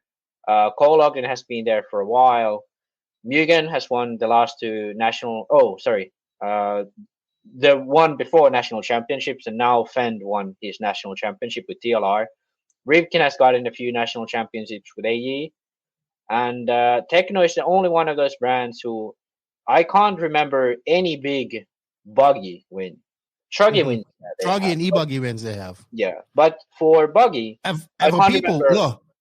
listen, Trug is cool, e-bug is cool, but people want the big enchilada, which is nitro buggy. Let's just accept that, okay, everybody? Yeah, and that's exactly Tekno are in a situation, if they want to compete with these other brands, brand-wise, they have to provide that they have to prove that they can get the results. And if it doesn't work out with Tebow and Mayfield's open, as much as I like Tebow, I don't think twice in that situation, Not at the moment. Mayfield's number one in the best. If top 3 drivers in the world, in my opinion, right now. Yeah. So, and to me, if Tekno was a brand whose priority was creating a cool brand image just by having cool guys in a team, then I would think Tebow would actually be the better guy.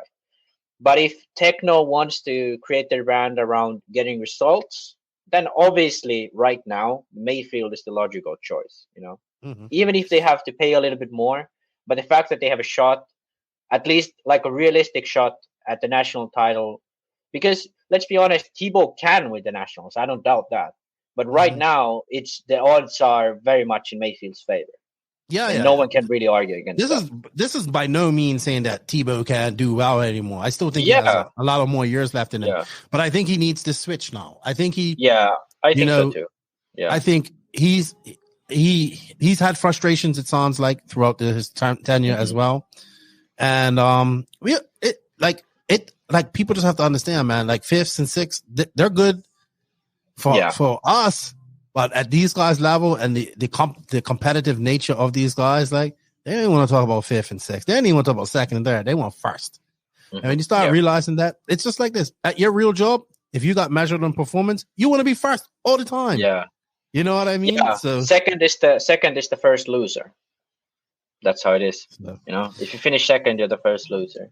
All right, Benjamin James, who's just started a new job at A-Main Hobbies. As for my question, what can be done for anything to facilitate the growth of junior racing in America? Guys like Tebow, Mayfield, Cavalier, Rivkin, even Defend aren't getting any younger. Racers like Fuller's, Hackert, Rose, and others getting to the upper echelons of RC. We ought to be looking at more up-and-coming juniors that could be the future of faces and brands like AETLR, etc. in USA. So I'm going to say something about this right off the bat. I have a 15-minute section where I'll keep a monologue of how to do this. But you go first. It has to come. Look, so let's look at some of the guys in the name. Rivkin's still young, 22, 23, I think, at his ages. Dakota Fenn's still young, 25, I think he is. Right? Fuller's is the only young talent that I'm seeing come up and challenge them so far out of all these guys. Hackert, let's be honest, he did well at RCGP, but hasn't really, hasn't set the world on fire. Just saying. Yeah. But I think we have to like separate 16 and 25. Like 20, when you are like 18 or 20, that's sort of the turning point where you're young, but you're already an adult athlete, you know, if you're a professional. So let's look at somebody that should probably, that if you want to base and become a professional racer at this moment, there's one family I think you need to look at. Well, two. The Fullers did it as well. Y'all look at Little Bump. Mm-hmm. Little Bump goes to every race there is that he can go to. He doesn't matter if it's on the East Coast, the West Coast, what type of track it is, indoors, outdoors, is racing. Why? Because that's what it takes.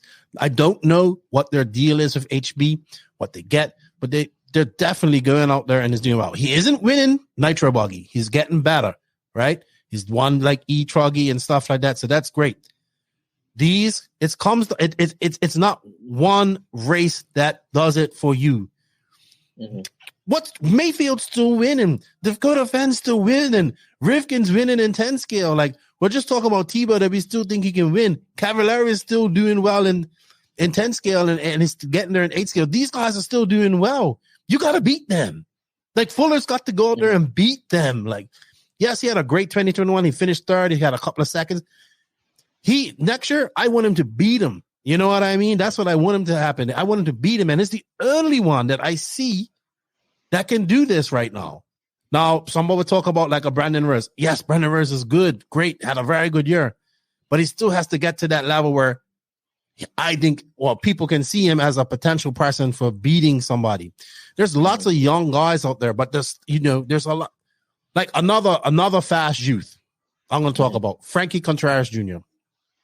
Very fast in California. Needs to get out. Should be at races like AMS. Needs to get out to these other races. He needs to get out. It's kind of reverse for him. He's very good in California, as he should, because there's a lot of great racing going there. But he now needs to come out of California and go to other races and do that. You know what I mean? Whereas I would suggest that for anybody. It's not just about one race. Like, so like here you have a young, talented kid, right? But he needs to get out to California. He needs to get out and go to all these other bigger races. Well, the same is on the East Coast when you just go to like race time races and do that type of stuff. You need to get out there and do well at DNC and do well here. And it's not one race. These are all steps. It took Mayfield and all these guys many race wins and all this stuff to get where they are and all this type of stuff. And you got to dethrone them. And nobody stepped up and dethroned them. Nobody yet. When you go to a race, you still think that these guys are still going to be fast. And they are. So all these guys we thought that would look. And then the problem is then when you put money into these young guys like this, let's take a Seth Vinay, let's take a Tyler Jones. Given the opportunity, okay, they're a little older, but given the opportunities to run at Tekno, let's be honest, have not set the world on fire on that pro career. Not saying that they can't, but it's a struggle unless you're a wonder kid. Rivkin, wonder kid, winning world championships at 15.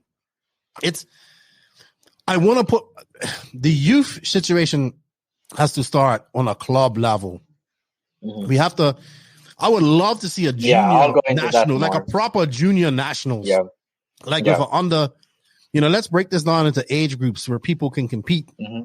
Oh, I'm a under 13 junior national champion. I'm an under 17 junior national champion. And stuff like that. You're a B kind of, but yeah, let's have some stuff like that where these guys can go. That's why RCG. I don't want to jump on that horse, but that's why I liked RCGP. You had the pro class that you got invited to, and then you have the RC2 class, which like the best of everything. But basically, these young guys have to go out and beat these guys, and then they have to beat them more than once, and they have to beat them like at a race that nobody thought that it can't be at your home track where everything, and it's been like this. You got to get up and. If you want to be the man, you got to beat the man to be that, So, but we should be pushing youth and we should be doing that, but we should be pushing them on a club level and all this type of stuff to get there first. There's no definitive path to becoming a pro driver or nothing. But I tell you what, it takes more than one good result. Obviously, I think people are just delusional about the size of RC and how you can make money at this as well. Yeah. They think that people out here making $1 million contracts and companies are selling hundreds of thousands of units per quarter, and it's completely opposite of that. You know what I mean? Mm-hmm. The racing side of RC is so small compared to the bashing side. We've been over this a long time ago, a lot of time. Yeah. But I feel like you have to, like, I want more spotlight on the youth. Yes, I definitely am about the youth. We need to garner them and keep them in it. But we need to make them, like, we need to have proper junior championships and stuff like that. And that takes a federation and all that type of stuff. Yeah, I think there are like very many levels to this. So first level is, how do we get kids into RC, like in general? The next level is how do we get those kids to take RC as a, instead of choosing, hey, I want to be hockey, I want to do hockey, or like I want to do football, and I like what Tom Brady or whatever, I like Sidney Crosby, whoever you like you have an idol. Instead of doing that, they need to pick like, hey, what if I take RC seriously and go practice every week? Like if I do football, I have football practice. Now I have RC practice. That's the second step. And then the third step is becoming good enough where you can think about, hey, do I now, like usually this happens at, 15 to 18. This is the age where you're good enough where you have the shot at doing pro or going pro if you make the right choices and if you make the right, advancements in your career.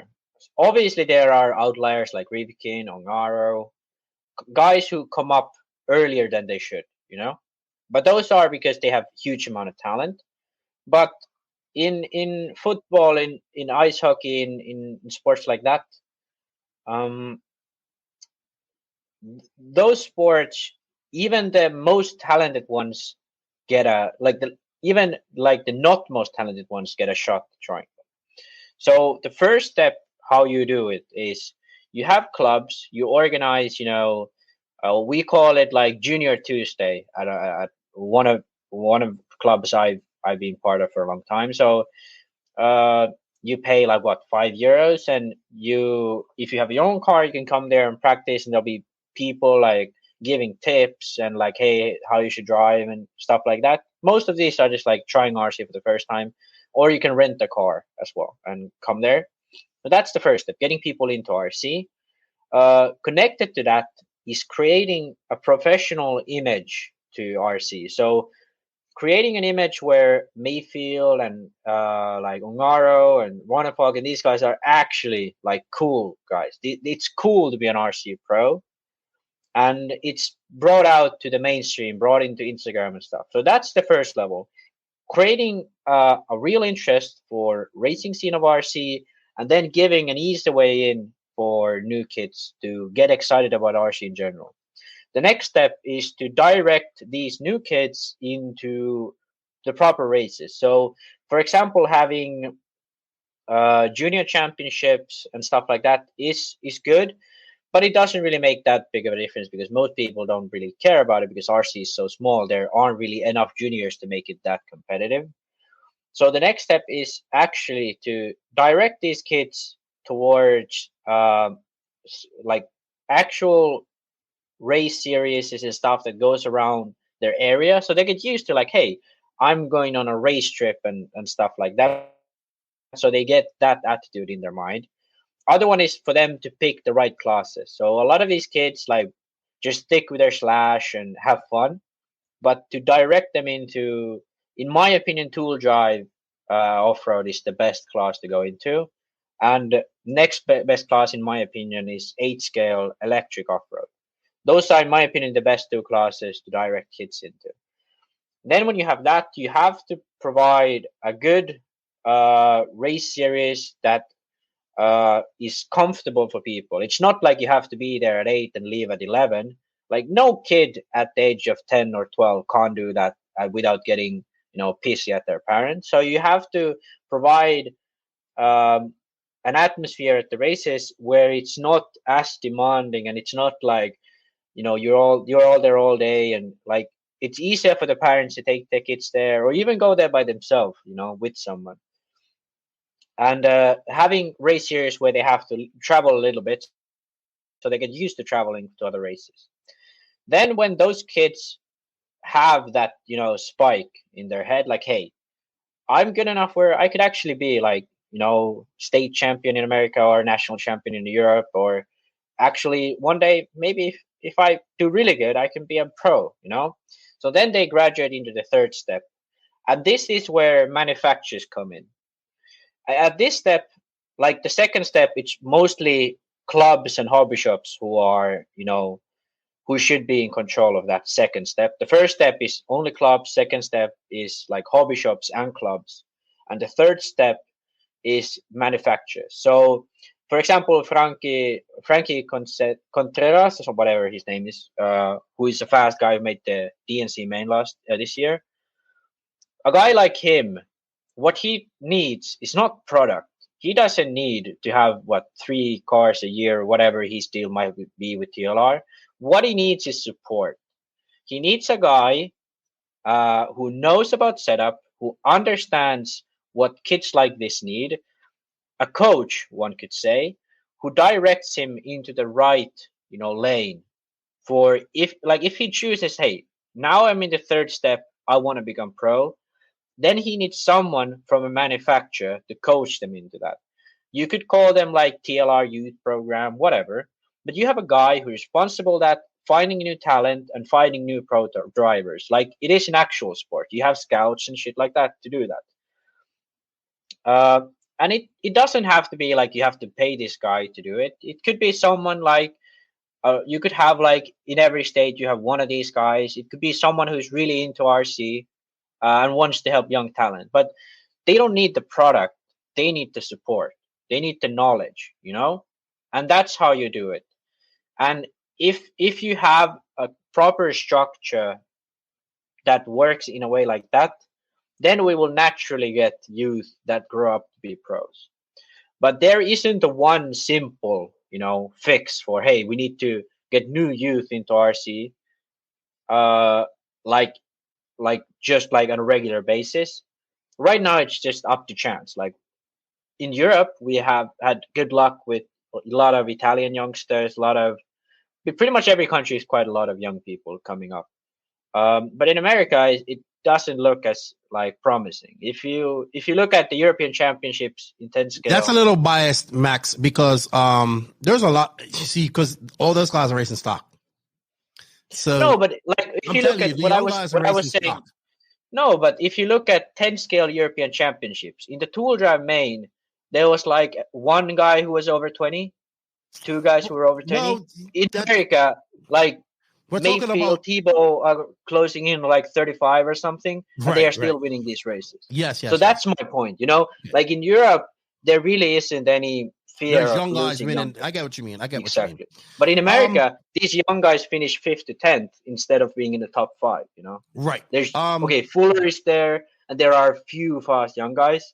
But in Europe, it's like these old guys are having a tough time even making the main. Lil Martin didn't make the main at his pretty much home country's race, So I think the reason why that is because Europe, we have clubs. So they do that first and second step transition much better than in America, where it's just hobby shops and manufacturers trying to do things.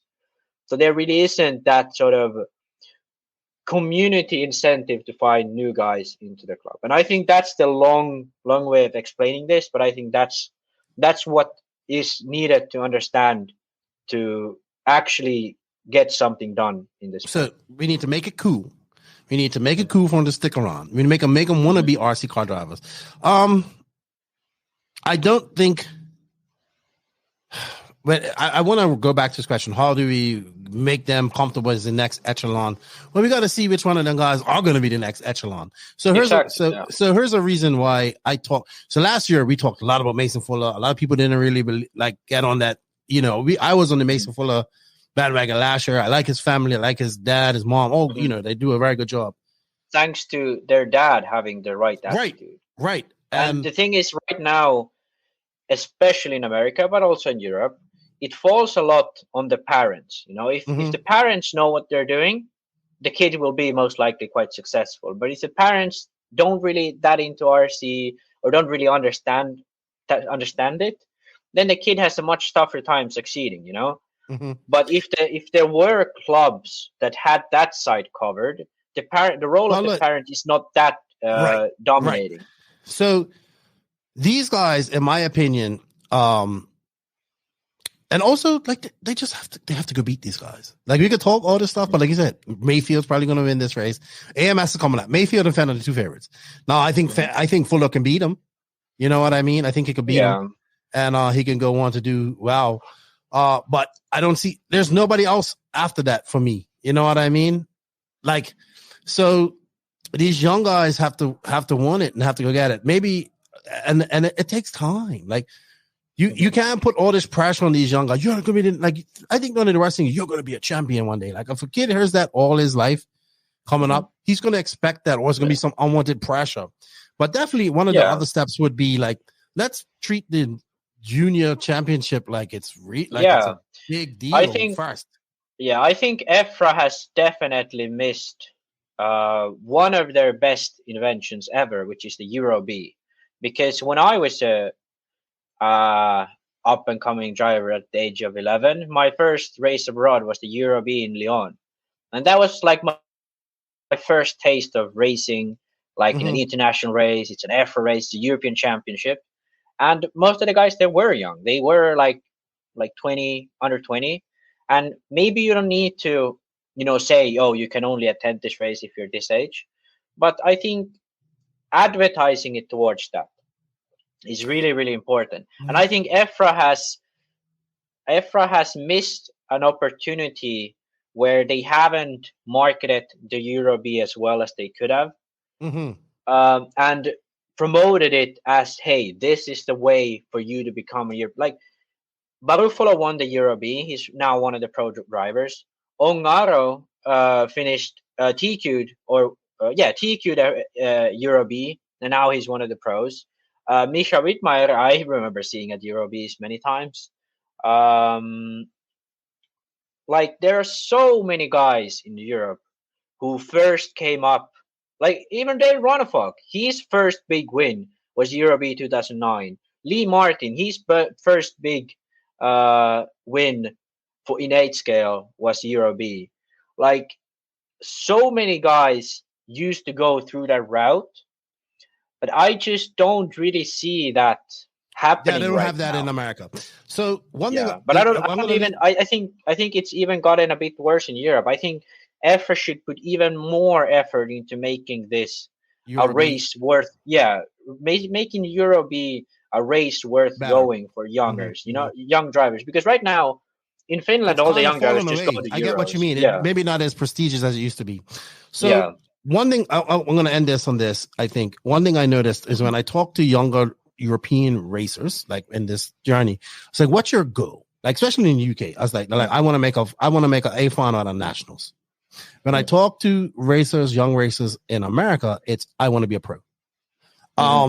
So I think they've skipped all that other, the girl, it should be, I'm sure someone say, well, I want to make a final here, or they'll say, I want to make top 30 to qualify for the Worlds at the Nationals.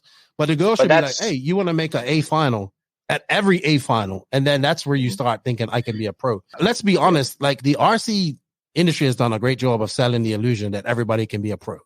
Yeah, and especially thanks to the sponsorship craze. Yes.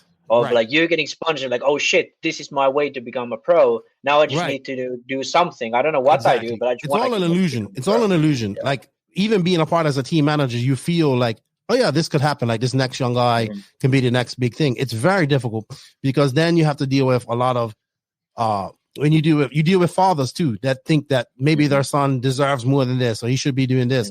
When you got to step back and really sit back and say, okay, yeah, he won this race, but now he has to go do it her, and he has to do it her. You know what I mean?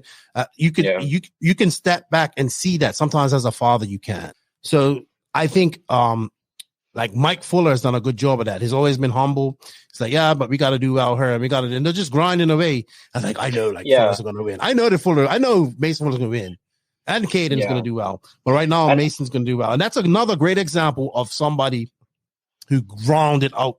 Him and his dad went to races, going to all these races, doing all this stuff, practicing, and they always breathing, shitting RC. That's what it takes. He's earned everything that he has right now, and I don't think he has enough because he just needs to get that win. He's got that win in e-buggy. He's got that win in e-buggy, but he needs to get that nitro buggy win. And I think they realize that. And for Mason, he's there, but it's that one win that is missing. And once that win comes, I think the floodgates are going to open for him, and he's just going to go on a tour. So I think he's at a point where that one race makes a difference, but not, he's been most of every race out there. Yeah. So I think to sort of to put that point into one sentence, what you made there is you should put results first and the sponsorship after that. But for most people right now, it's sponsorship first, and then let's see if we can get results. It should be, I want to get results, and let's see where that gets me. That should be the attitude.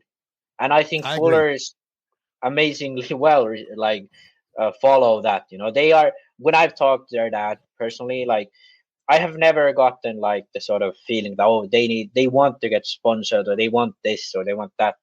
They want just to have fun and get results and see where that gets them. That was their attitude from the get-go. Well, they know that they need to get the results to get better things.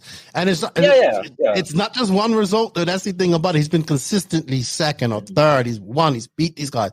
He's just for instance, Tyler Jones, he won PMB, hasn't won anything since then. It wasn't just one. He got one result that boosted him. I'm not picking on Tyler Jones. I'm just being honest. Yeah. I think he's still very talented. I think he'd do well. You know what I mean? But he got that one win at PNB, and lots of big expectations were piled on him. Mm-hmm. And even her, I piled a lot of expectations on him, and it just hasn't shaped out for him. But there's lots of, not saying that his RC journey's over, but it hasn't worked out for him since he left TLR. Let's be honest. It hasn't worked out how it's supposed to be. I think what hurt him specifically is what I made. The third point I made was he got a good deal from Tekno. He got product and that, but I think he just lacked support. He probably doesn't know setup that well. I don't think there was a guy at Tekno at the time to really, really help focus on him. So his full potential was never unlocked during his time at Tekno. I don't know if he's continuing it, if he's changing. It sounds like he still is, to be honest. I was talking to him the other day. It sounds like at the moment he's still continuing with Tekno. So I hope that whatever he chooses to do, he lives up to his potential that I think that he has. So the thing about that, there's lots of stories like Tyler Jensen RC. We can think of guys like Drew Bobby Muller. Tillman, all these, Drew Muller, all these guys that had talent, were good, on the cusp, and they aren't in RC anymore. So it's hard, man. And the companies are like, if I'm an owner and I've got Ryan Mayfield on there, oh yeah, you got to beat him, beat him. That's what you got to do. So these young guys got to go and beat these guys. It's simple as that. It's simple as that. But there should be some structure. You need to put some more. I am a big proponent of that. And we need proper junior national championships. Shouldn't be just a side thought at the national. It should be a big. Yeah, I think the way Roar does stuff just takes away from the junior thing, because I agree. That junior thing this year was just a proper joke. That should be properly thought out. That should be done well, and it should be more affordable than the actual Roar championships, because I don't think I think Roar could even lose money on that, but that's guaranteeing the future of RC by giving youth a chance to show themselves. I would tell RCGP the same thing. They have a youth final, but have a proper youth. But I think I think if we look at who's won RC2, that's kind of naturally already happening. Cameron Lime won in America.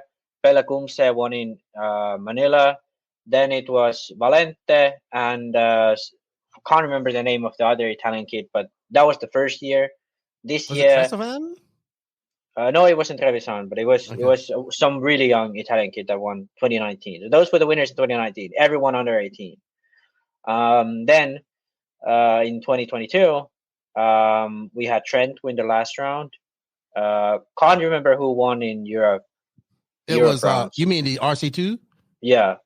It was they're not juniors. It was Kevin Brunson and okay. So this year it didn't happen, but generally it's been the sort of up and comers who won. Kevin Brunson is pretty much the opposite of that. He's been in RC for probably like double my lifetime. Longer than the guys that he's probably been in RC longer than these guys that I've won it previously have been alive. Yeah. All right. We got another great that we beat that question to a dead horse because and Max's camera has discharged because he doesn't have his power pack. Yeah, I need to. I don't think they make one for this camera, which is. Oh, JQ has one. Oh, you have a different camera. All right, so we're just gonna have Max's associated avatar. It's not associated, just me. You can see the lines. So. Yeah. All right. So you like this question. Let's try not to geek out on this too much because I know you want to, but we've gone pretty long with our questions here. We have 2 more. Actually, we have 3 more. Yeah, we have a couple. This is coming from my friend up in the Pacific Northwest, Chris Trudeau. Does RC Raw EFRA IFMAR have too many rules? Given the modern times of RC, should we go to a more basic set of rules, weight, height, width, tank size, etc., or are too many companies willing to bend the rules to do anything to win? Does fewer rules open up innovation or restrict it? What rule do you hate, Max? I don't hate any rule in terms of like being an engineer, but I just hate the general style of how the rules are currently written. So, for example, the truggy body. If the rules were written properly, which is you just add like 2 sentences, 3 sentences, and a few measurements, like to the rules, that truggy body thing would have never happened. Obviously, I've given my opinion about it before, but most people don't like it to happen. But the rules made it possible for that to happen, and that could have been very, very easily prevented. The answer isn't as simple as we should have more rules or we should have less rules. The answer should be, or the answer I'm going to give, we should have rules that are definitive. Right now, like half of the rule book is, well, you can do this if you do this, or like it can be done this way, but then you can easily go around the rule because it's not definitive at all. If you're interested in how I think rules should be done, go take a look at the RCGP rulebook. I had some input in that, and I gave my opinion on how rules should be made on that. And so the RCGP technical rules, I think it's section 10 or section 9 on the rulebook, one of those. Go read those and see how I think rules should be made. Obviously, those aren't perfect. There's still a lot of stuff that could be an issue going forwards. But I think it's not hard to make rules that are definitive and they will still keep the integrity of the class alive. Right now, the rules are way too free in some areas and way too specific in some areas. They are not like, be it EFRA, be it ROAR, be it IFMAR, the rule books are very similar. But for example, truggy class in America does not have a width limit. You could effectively make a 4 meter wide truggy and just run it on the track for the main and no one could pass you. You know, that is not against the rules. So now ask yourself, how the fuck is that possible? You know, in EFRA, you could run a Beetle body on an 8-scale car, but the rules state that if you run a Beetle body in an 8-scale car, they have to cover over 50% of each tire. But now we have open wheels in the buggy wheel now. So those rules, like, why the fuck does that exist? It exists because those rules were made in the 80s when RC was a completely different thing. And I like that the rules gives lots of room for innovation, but the rules should be defined in a way where they keep the integrity of the class alive, like truggy class, the body, instead of now running a 1/7 scale buggy. We should be running in the truggy, even though I think it's a silly class and it shouldn't exist in professional racing. I still think it ruins the integrity of the class that now we run bruggy bodies, or it's now the truggy body because we have the silent moment. The OG truggy body is dead. But those are very simple examples of how I think the rules are fucked, and the easy way to fix it is basically just write the rules in a definitive way. The body has to be fit inside a box this big, and you don't have to like measure the body at every check-in. But if someone makes a protest, then you can check it. That's how F1 works. That's how WRC works. Like Toyota ran an illegal wing for half a year in 2019, but because nobody noticed, it went through. Obviously, that's a bit silly, but like it's written in the rule book, so you can't deliberately go against the rules. But if you accidentally do it, it's forgiven. And I think that's the sort of way rules should be done. You know, like it should be definitive enough that if you have a minor, like if you have an actual like deliberate rule break, you can easily see it and you can just look at the rules. But it should be open enough to where you can interpret the rules a little bit different, and then you can sort of make your own design. The cars look different and so on. And it's lenient enough where if there is like one part is like let's say a body is 1 millimeter too high or something. Obviously in touring it's a bigger deal, but in off-road it doesn't really make a difference. Then you sort of let that slide. But width, height, wheelbase, stuff like that, tire dimensions, those should be definitive. If you go over, it's a DQ, you know. But some rules should have a little bit more space, but the idea of the rule should be definitive, not giving you guidance of how to do it. Because when you give guidance, people can interpret it how the way you want. I think that's the way we need to change the rules. And if you like the RCGP rules, in my opinion, are quite definitive already, but there are much more to do on that sector. And me now working as the Finnish 8-scale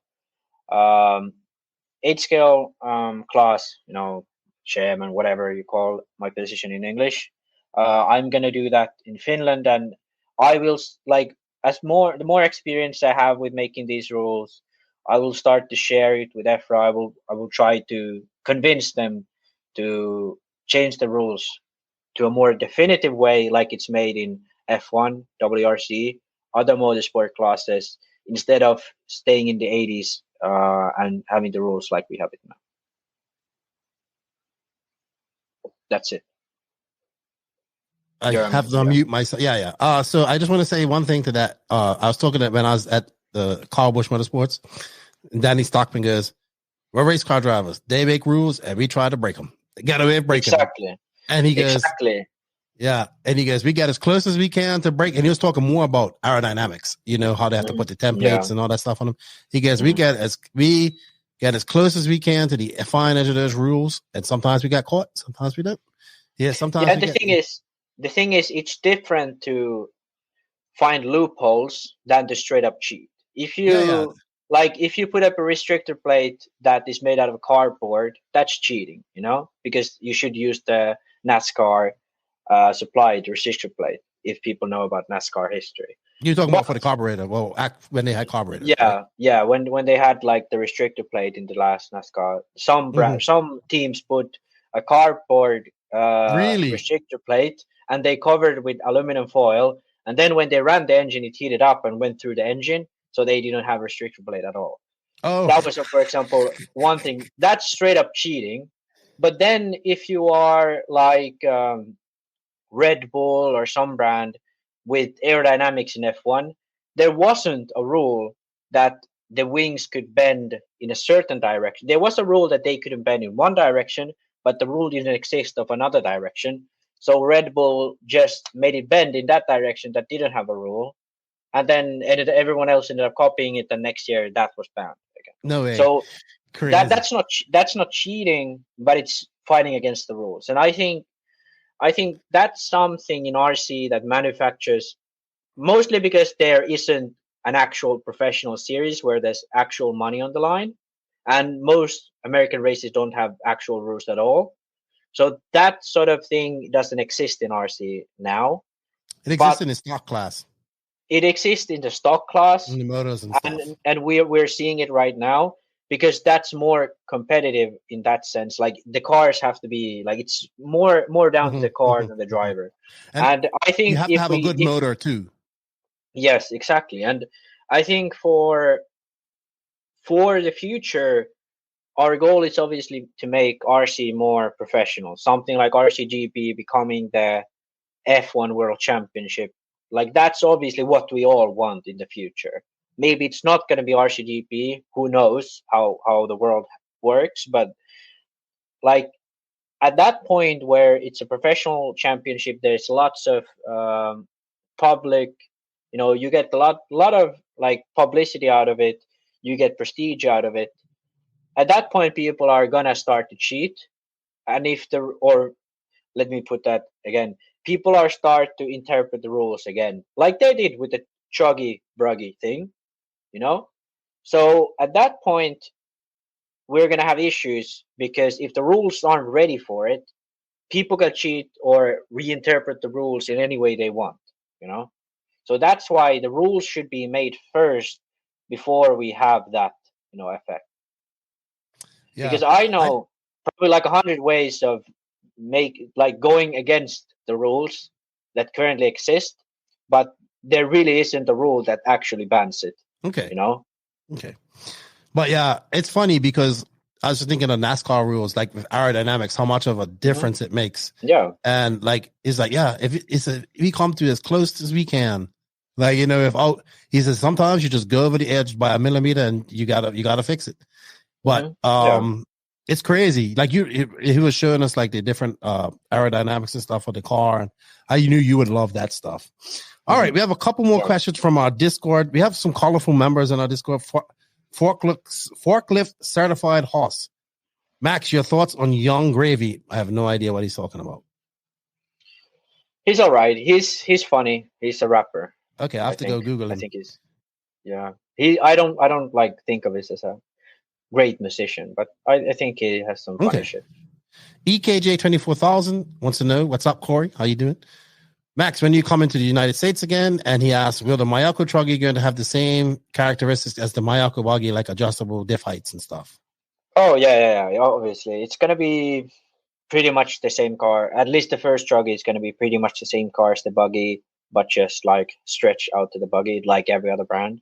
And then from there on, when we have the first edition of the Buggy, we'll work into finding those ridiculous loopholes in the Truggy rules, and then trying to make the Truggy so good that it's not even point of run any other brand anymore. Tekno has done that pretty well. That truck's really good. Their truck is like 20 millimeters wider than AE truck. So really? 2 centimeters. Yeah. It's like an inch wider than an AE truck. Tekno truck. It is a very wide truck. Yeah, and that's why it's probably really fucking good. So yeah. It's like, to me, it's a bit silly, the Truggy rules, but I mean, as long as Roar doesn't have any intention to fix it, we're gonna find a ways to go around them. And well, they'll fix it when you guys do it. Yeah, but we'll start out with a regular Truggy design and then work from there. But there's lots of ways to not break the rules, but make it favorable to us. So if you're a Roar official really listening to this, please fix the rules before we break your class. And my next race in America, I hope it's going to be DNC next year. But nice. Yeah, I hope it is, but I don't really have the money myself. So I don't really have I need to try to figure out a way to afford it. So if you're a sponsor and if you're a brand and you want to sponsor me going to DNC, you can contact. There you go. Sponsor the Maximus. Yeah. We got our buddy All Bitter in there. What's up, Bitters? Truggy, is that even a thing? He's funny. And then Rick wants to know, as Mayako starts to have ready-to-ship kits available, chassis engraving still be available in the future, or is it a service that will eventually be discontinued? And JQ answered that and said it's available for members. So yeah. All right. Well, that's all our questions. I think the current plan for it was about the e-buggy, right? The question. No, it's talking about the kits that are going to be made available to like general public. Oh yeah, that will be happening pretty soon. I think a lot of countries already have their national or regional kits. Right, those kits will not be able to be engraved in it. They're just like buying a regular kit. Yes, Okay. Exactly. But if you want the engraving and stuff, you have to order it from China. You know what, you can Max? personalize it that way. We haven't touched on this, but we'll touch on it in the rant, in our conclusion. But right now, I think that's it for the Beach RC Bench Racing Q&A. We want to thank everybody that sent in questions. We did go science mode on a lot of this. And I want to make it clear, the youth are the future, and we need young drivers with their fathers or mentors or mothers or adult supervision helping them out. I want to see the youth do well, but I think we need to make them want to be in here more than anything. And we shouldn't, and also I'm not saying we should just give them stuff. We should make it where they have to earn stuff, and maybe make these junior championships, maybe split it up into some age groups. I don't know if we have enough to do that, but I think it's kind of unfair to see like an 8-year-old going up against an 18-year-old. You know what I mean? Yeah, but I think you just should have a sort of a Euro B. Right. Just have a Euro I think because like we don't have enough. It's the problem is everybody goes to the Nats and nobody's going to go to the Euro B or the Nats B. That's the issue, because everybody let's be honest. People say they don't, but people go to these races to see the top guys drive. And if the top guys ain't driving, they're not going to go. But maybe this can be at one of these other races that maybe not all the top drivers aren't doing, and it could be. Yeah, I think some big race organizer should, in America, should try this out next year. I think Race Time has the best opportunity to do this because they have the most races. So have a pro class, treat it like RCGP treats the RCGP class. Then you have open class, and then you have junior and 40 plus classes. Okay. So instead of having expert, sportsman, and 40 plus, have like 2 age classes and then have 1 open class. So I think that way you will end up making the same amount of money, but I think that will give much more to the people, because for the kids, some of them are not going to be able to compete in the open class because there's going to be like non-pro talented guys. In the 40 plus class, some of them are not going to be. And I love a Greg Degani versus Saxton fight. Like, I don't want that to go away. And in the junior class, you could have, I think you should be able to let people run 2 classes, so 40 plus and open and junior and open. And then you should be able to, like, pros should run just the pro class. And like the pro class should be capped, and you should have, it's sort of invitational style, but you leave like half of the spots open. I like the way the, what the race was. Live RC race. What was it called? Visions. Yeah, do it in that sort of style. And then you can focus your production on the pros and do a great show. And I'm telling you, it's not going to be any more expensive, really. You're just going to have one guy with a camera, do interviews. You agree with the manufacturers that these guys have to come a day early for an interview and shit like that. You hire one guy to do it, hire another guy to edit it, and you don't have to do live stream of the whole day. Most people don't really need to watch it. You just live stream the A mains of all classes and then all the happening of the pro class. And I think that way you sort of get the best of both worlds. You get the same race happening you have now, but you get the benefits of having an RCGP style coverage. So yeah, I hope Race Time does this. And if Joey wants to do it, I support it. But I think Race Time has the better opportunity because they have 5 races. Okay. All right. Well, that's enough questions for today, Maxi. We're going to talk a little bit about Race Time and AMS in our conclusion because the track looks great. That said, we're going to thank everybody for their questions. Thank you to Beach RC for their continued support. Remember, everybody, we have an affiliate link that you can use. Helps us out a little bit. Helps give us a little slice here at the podcast. Use that.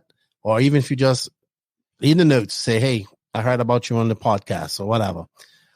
Max, with that said, we're going to go on to the Tekno RC main interview. Then we're going to come back for our rant/conclusion. All right? Yeah. All right. So now we're going to our Tekno RC main interview. Tekno RC. Tekno RC.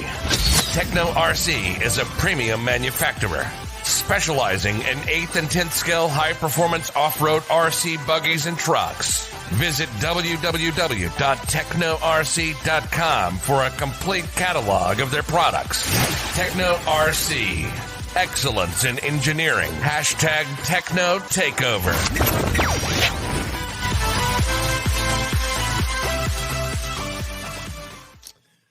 Joining me this week in the virtual studio, I got the pleasure of driving 4 hours from Charlotte Airport to Myrtle Beach with him in Brent's big truck. Brent's truck was really big truck. But welcome, Micha Widmaier of Germany, who lives in Austria. Hello. SWORKz driver. How you doing, man? Fine. I mean, I had some busy weeks with racing, and there are some more busy weeks coming up now, but I'm fine. Yeah, because you went from Masters, then you went racing this weekend. Where was you this weekend? This weekend I was in Germany, close to Stuttgart. It was an indoor carpet race, 110. I think it's one of the biggest races in Germany we have during the winter season. Mm-hmm. So. Is this a permanent or like semi-permanent truck? No. Okay. It's not a permanent truck. They just built for the race. And then... I saw you was there. You won that race. Jorn was there. Who else? Yes. Sebastian was what's the young kid from France? Was he there as well? Yeah. Clement Boda. How could I forget his name? Yeah, he was also there. So I think we had some great competition and some cool finals as well. Okay. All right, cool. So, and then you're going to be I'll see you not this weekend, but the following weekend in Florida. This your first time going to the Florida race or your second time? No, first time. I wanted to come last year, but I couldn't. I had school. Yeah, well, you're out of school now. You're working for Max and all that. We're going to talk about all of that. But if you guys don't know who this guy is, he's Micha Widmaier. He's very young. He's only 21. I know he doesn't sound. It must be something in the water there in Germany. I mean, Barkan and Borak don't look 18 and 16. And if I know sound 16, you don't sound or look 21. I don't know, man. What are you guys doing there in Germany? I don't know. All right. So we're going to start this off, Micha. Tell us a little bit about yourself. How'd you get involved in this crazy thing that's RC? And where did it all start for you? So with RC, I started when I was like 3.5, 4 years old. My dad just started racing with me. He was looking for sports we could do together, and he got really interested in like the model car racing stuff, and then we just started to have fun, and then it got like more and more each year, more races, better results, and now it ended up here. So your dad did a race prior to this, or did he?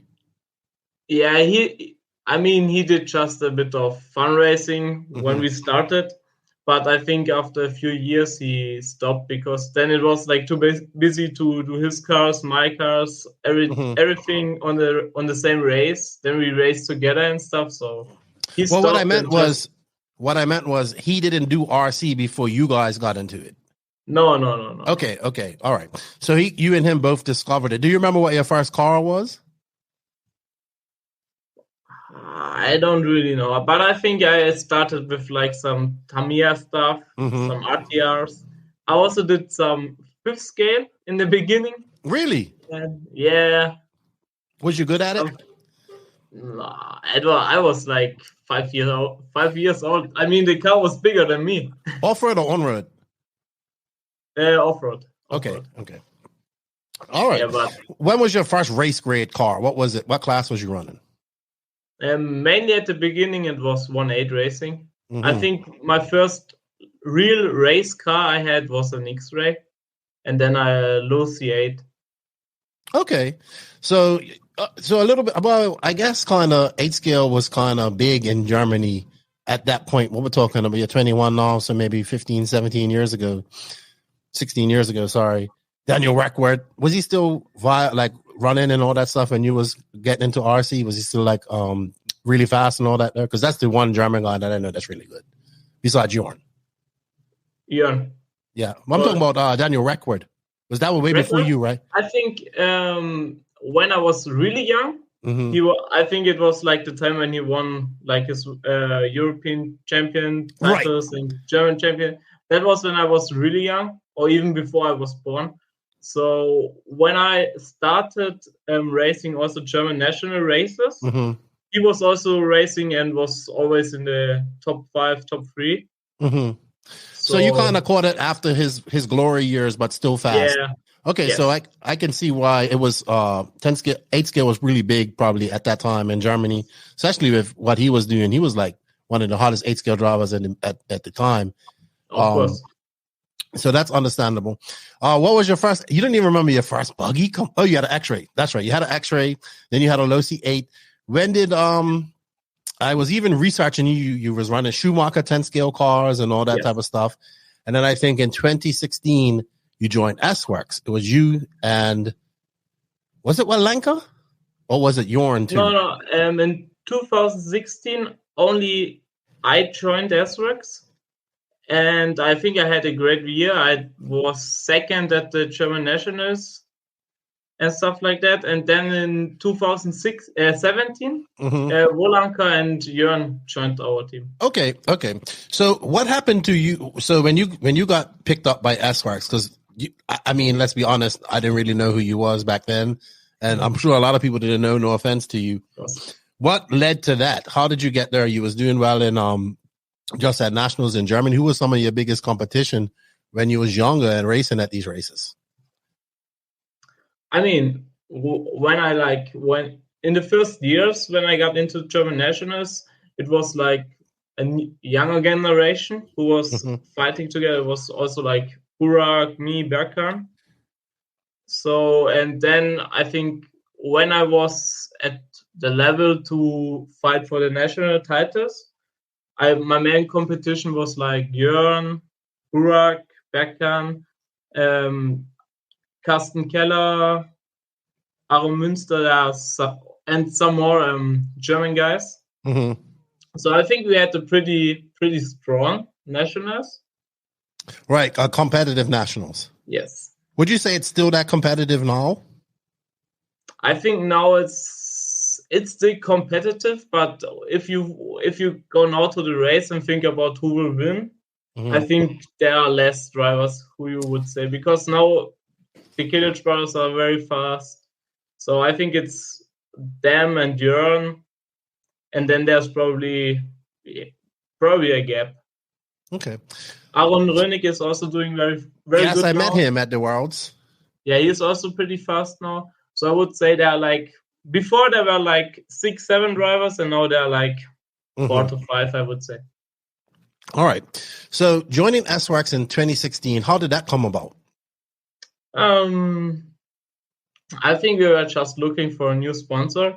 And before I was also sponsored from a German hobby shop.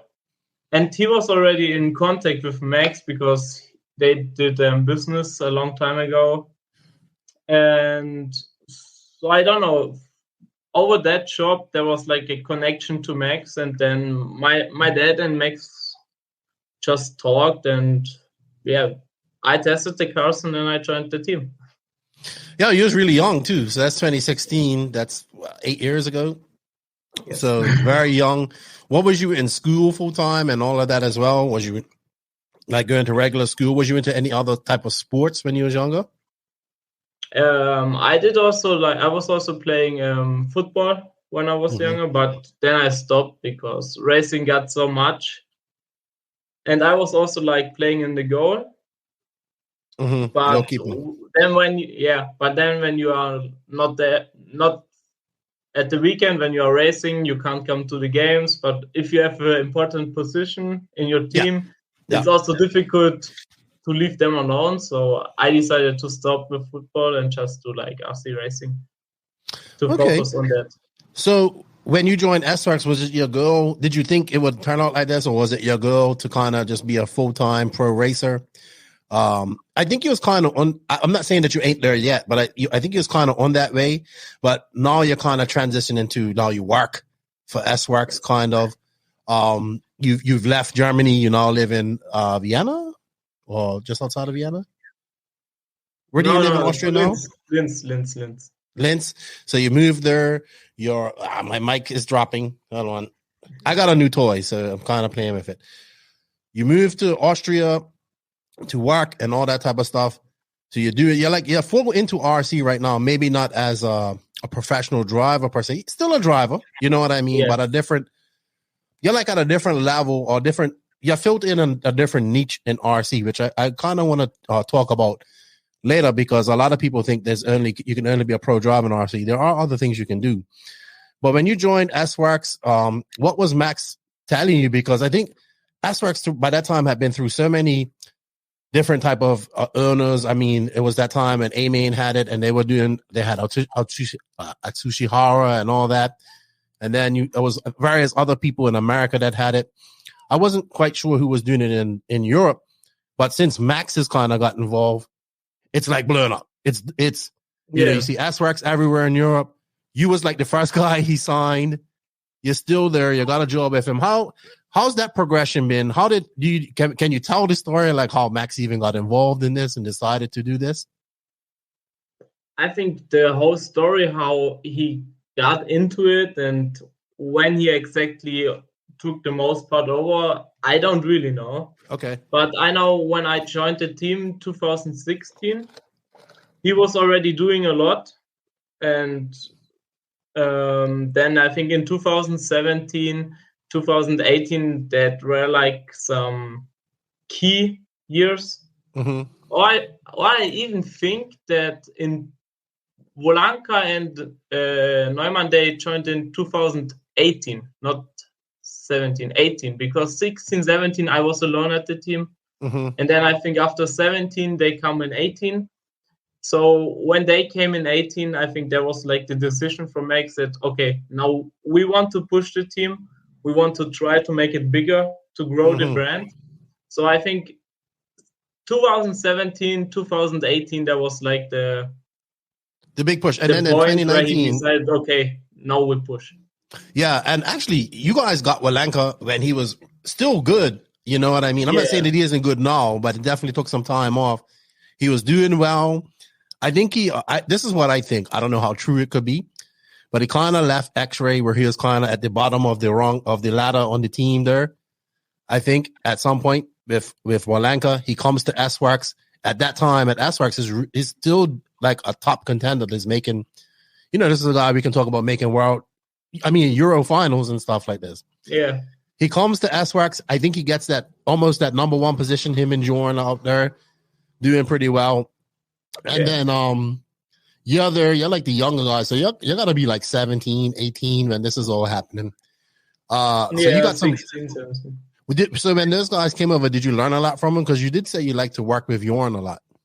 Yeah, I think I learned a lot from Jorn because I like him as a person a lot. Also, when I was like young, he was like my RC hero. Yeah. I mean, I the first time I saw him was, I think I was like 9 years old. Okay. At that point, he won, I think, one of his first 1/8 national titles. And then I also got, for my birthday present, I got a signed tire from him and stuff like that. So he was really my RC hero. And then when he joined our team and I could work with him and go racing with him, I spent a lot of time with him and I learned a lot of him because. Well, you beat him this weekend. Yes. So you've become, you've bested the master. What is it like working with Jorn? It's cool. I think we have like on many points we have the same opinion. We think like in a similar way. Mm-hmm. And yeah, working with him is always a pleasure. Does he give a lot of feedback to the cars? Because he's a veteran. He doesn't seem that old. I don't know how old he is. I think he's 30 now. Yeah, but he's been around. He's been doing this for so long.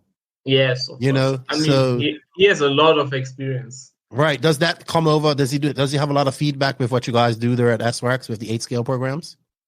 Yeah, I think when Jonas driving the cars, he see a lot, he feels a lot in the cars, and then because of all his experience, you also see some points like, okay, we could try that or improve that. So I think his knowledge is pretty good.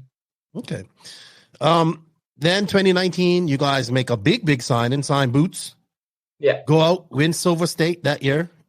2019. Yeah, I think in 19 we also signed Canas.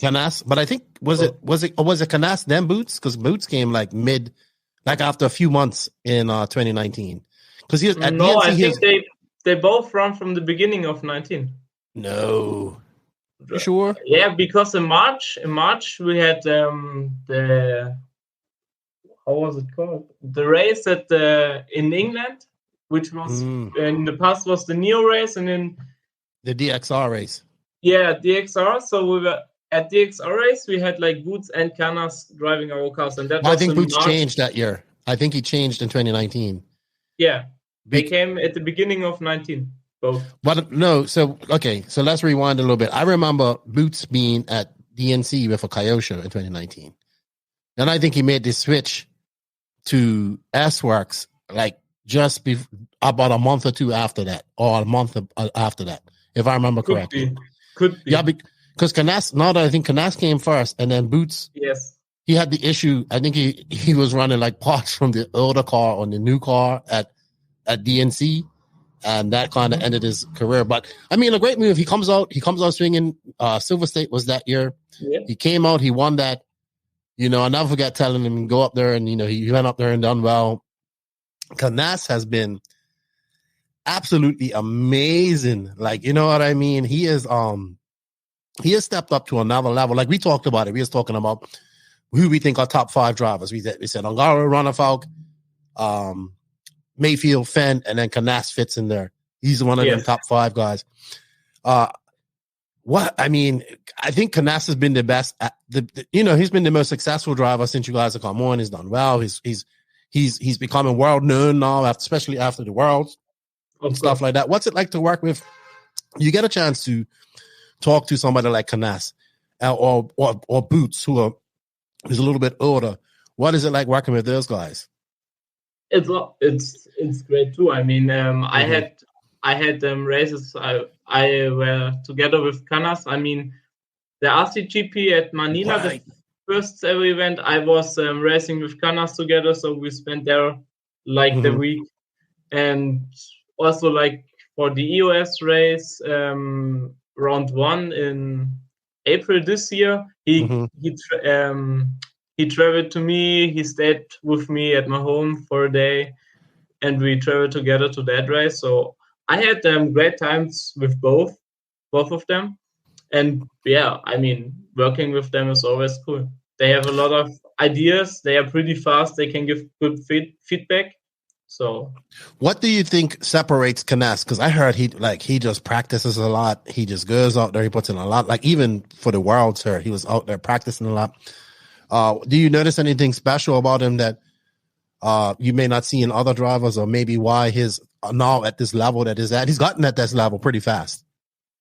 Yeah, I mean, on the one side, he has a lot of talent, of course, but then he's also working a lot for it. I mean, he's doing a lot of testing, practicing, and he always wants to learn too. So when you have an idea, he always tries it because he wants to know if it's faster or not. So he's not like, if you tell him any idea and he's not like, I don't try, I don't care. He's trying everything because he always wants to learn. He wants to get faster, and so he's doing a lot of it for it. And yeah, I mean, he's driving very good. That's good. That's good. You can see it's definitely paying dividends because, man, this year, I mean, I watched him like 2019 when I saw him at Thunder Alley. I was like, this guy is amazing. Like, he's just so fast. Then, obviously, I'm watching him over the last couple of years, but I think where he was so fast too was at the RCGP Italy race, and him and Ongaro like battled it out to the end, man. He was so fast. Like he's on another level. He's on a different level than a lot of guys. And I don't even think he's reached his full potential yet, to be honest. He's still young and he's still got some time to go. Yeah, of course. So let's switch gears. Let's talk about America. Like we talked about it earlier, A-Main had SWORKz. That was probably way before your time. Atsushihara. The brand had struggled for some time to get some footing in America. It did on the A-Main, dropped off. Tim Lime has been back in. You got Brent Dansford. You got RC1, I think is done in Florida as well. Tim's been pushing hard. I'm starting to see more and more SWORKz guys and more cars, people running SWORKz. So things are starting to pick up for you guys in America. Joe is he was looking good at the beginning of the year. Kind of, you know, I don't expect, especially people think when you go to a new chassis, it's supposed to be fast right away and stuff. It takes time too. Yes, of course. Yeah, Spencer, he has very good talent. He can be fast. We saw that at RCGP. He was flying. Yes. You know, and then you got Tanner Denny, who's also maybe not racing as much, but very fast as well. Yes. And of course you have Camden. So SWORKz seems to be growing in America. I know you guys are probably going to pick up a lot of regional guys this year. You know, I saw a lot of guys trying you guys' cars. That's good to see. Like, so how's it been? This is the most I think you've seen happening in America in your time at SWORKz. Yes, of course. I mean, now we're at the point we have a great team. All the people are very nice. It's cool to work with them together. They are fast on the tracks. They can help us to develop the cars more for the American market, for the American type of tracks. And yeah, they are all very fast, doing great results. And I think we are on a good way to push our brand. Then we have with Brand and Franco, we have two great distributors. So yeah, I think we're on a good way. And of course, also Tim is doing a great job as a team manager. I don't know how he does all of that. Like, he is a team manager. He has a track. He has a real business that's busy. He has kids. You know, I don't know where he has all that time. Brent's another one. I don't know where he has all this time for doing things. Yeah, but it's the job. This is the way, right? That's how you got to do it. So. And your role has kind of transformed now. You did run at the Worlds. It doesn't seem like you're running much 8 scale anymore. Is that true? Yeah, at the moment I'm like more focusing on 110 scale because we want to make our 110 car stronger, to build a 110 team and also get the 110 stuff fit for the American market. And yeah, honestly, I also really like driving 110. And so I said, okay, I will focus on that. And well, you've seen some success. You made some EOS finals. You've had I think you had a good 21, end of 21. You've had a decent year this year. And you're racing a lot of carpet. Let's put it this way. You don't race much dirt. You come to America, you race that hobby action. You came to Masters, your first time on that type of surface, running slicks and all that there. How was that for you? Yeah, I think the Desert Classic at Hobby Action was a race to learn for me, to get in touch with that kind of dirt tracks, to get in touch with the tires, the treatment of the tires. So at that race, I learned a lot. So it was like I wasn't there for like getting the best result. It was to try a lot of things, to learn as much as possible. And then at the race of Rant, or at the Masters of Dirt, I was still learning, but I already had like some good, a kind of a good knowledge or basic knowledge. So it was definitely better for me, and this time I could also start working more on the cars and also on my driving. So, and the dirt's a little bit different at beach too. Yes. How was that compared to what you drive on Astro and carpet wise, like that type of clay with slicks? Because that's like it's high traction. It's difficult to describe or to compare because I mean, on the American dirt, you also have like high traction because when you go out of a corner, you can do wheelies, and you also have sometimes like traction rolls. But then when you enter a corner, it can also happen that your rear end is sliding away and you do like a 180. So it's like, it's high grip, but it's a strange kind of high grip compared to AstroTurf or carpet, because on AstroTurf and carpet, you can always enter the corners with full speed, just brake, and out of the corner, you just do full throttle again, and your car is like staying the same. It's like the rear is not moving. Yeah. So I get what you're saying. It has the forward bike traction, but when you can, if you get too aggressive on the turns, you'll spin out and stuff like that. I mean, two-wheel drive, you didn't do too well. I think you was in a C, man. You won that though. You bumped up. I was second. Behind Joey, so we both bumped up to the B-main. That was a very hard race to run because there's a lot of noise. Yeah, but it was pretty funny. I mean, I think it was the funniest and the funniest race I ever had with the best atmosphere. So yeah, that was great. Good.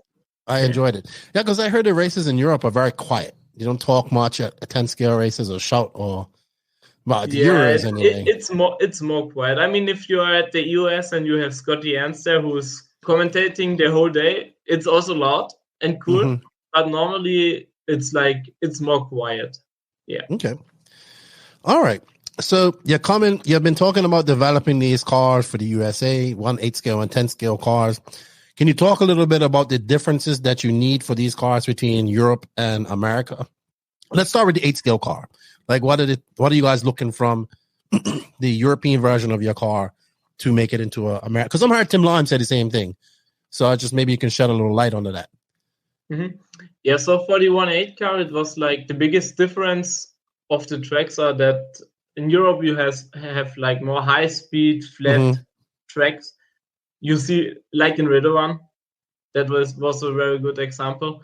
And then in the US, you have it wasn't flat. It was high speed. It wasn't flat, but it was very high corner speed. Yeah.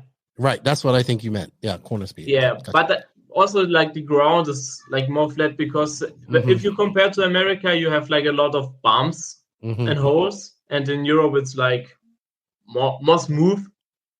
And so that's probably the biggest difference, because in Europe you go more for maximize the steering and stuff like that, but in the US you need a car which is very easy to handle, who takes the bumps very good and stuff like that.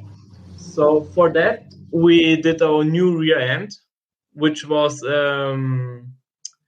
released shortly before the Worlds, and the American guys, they tested it a long time. Then we tested it in Europe too, and it looks like that it's working pretty good in the US and also in Europe, because I think everybody used it at the Worlds as well. So that's something we did with the rear end. You have like more rear traction. In combination, you also have a bit more steering, which is, I think, not bad in general, and also it handles the bumps better. So that that was a very good step for the US market. So that's the stuff on the 1/8 car. What was the type of stuff you was working on at Masters, or can you say? Because it was you, Joe, and Spencer were thrashing away all weekend. Yeah, we were like we were comparing our cars with the others. We checked what they have, what we have. Then we were also like discussing things from the 1/8 car, because we changed some parts on the rear end to get like more traction. And we were thinking about maybe we can do the same on the 1/10 scales to get the same results. So yeah, we are just collecting ideas. Now we will do some parts to test, and then we will see if we're on the right way. How long does it? I remember we was talking about this. How long, when you have an idea, like a part, like you came from Masters Dirt, you got some ideas for new parts. Yeah. How long does it take from you getting those ideas to the people that need to make the parts, to you having those parts in your hand, roughly? It depends. It depends on what type of part, because if it's a plastic part, it's probably more difficult because you need a mold for it, and it's also very expensive. So for plastic parts, we try to do some 3D printing stuff. Aluminum parts it's easier because you need no mold, and then it always depends on what kind of part you need and how busy the production companies are, because I think the drawing of a new part is that stuff is always pretty fast, but then at the end it's always like how busy the production companies are, how fast they can produce it. So okay, all right. So the 10 Scale Worlds are at Hobby Action next year. Are we going to see? Are we going to? I know this is. I know you probably can't answer this. Are we going to see SWORKz pick up like a 10 scale only type of gun into or weapon, like a driver like that or maybe a driver that does both 8 scale and 10 scale that can win both 8 scale and 10 scale worlds? Is any plans like that for SWORKz going into next year? I think we will not get a completely new driver for doing all that. I think we will stay basically with the team we have now for next year. Maybe some small changes. But yeah, I think for the 110 Worlds next year, we will come with a competitive and strong team. I don't know if like Canas and Boots, if they will also come to the race. I was going to ask, will you think they would do any 10 scale on that level? I think maybe at the Worlds, maybe yes. But I don't know. But I don't know how they can prepare for it, because we also have a lot of 1/8 scale races. So I'm not sure. I think the US guys like Joey, Spencer, they will come, of course. I will come, and maybe I will bring. Yeah, maybe guys like European guns with me. Yeah, what's his name? The young kid, Clement. He's good. Yeah, I think he will come, of course. Yeah, and then. Maybe Canas or Boots if they want. I like to see Canas come. Boots is going to be kind of hard. He's kind of full up with 8 scale and a new baby and all that stuff. So, but I think Canas. I like to see Canas wheel some 10 scale cars. So we went to this Masters of Dirt. You looked at all these guys racing their fan, all these young stock guys. What do you think about the stock class? I know maybe not the first time you've seen this, but I like it. Yeah, I think it's a great it's also a great class. We also see it at like the EOS. It's also a cool class, because it's not like they are like, I don't know, completely off pace compared to modified. They're also they also have a really fast pace. So, and there's also exciting racing. And I personally think it's a good class if you want to go to modify. It's a good way to start with stock racing, and then when you can handle the stock cars great, when you are fast with them, then you are. I think then you are ready for the next step, which is modify. I basically did the same. When I was younger, I was racing in like newcomer classes, stock classes, and then when the point was there, I was fast enough, or I was confident enough with those cars, I switched to modify. So I think stock classes are very good. Yeah, it's like the 250 class of motocross, supercross. Yes. You got to see Fend, all these guys on the term type of turf, because a lot of these American races are used to that type of that clay dirt, breaking in tires and all that stuff. Who do you think is some of the favorites going into this Worlds next year from your visit on this trip? I think Fendt, of course. I mean, in 110 scale, he looked amazing at almost every race they had. I think Mayfield will be also strong, because I think he's living very close to Hobby Action. So it's kind of his home worlds. And then, of course, Spencer Rifkin, always fast. I mean, at the end, everybody can win it, because they are all fast. But how about the Euro guys? You think they're going to be at a little bit of a disadvantage over there at that surface? If they have a good preparation and maybe do some some races before in the US on that type of tracks.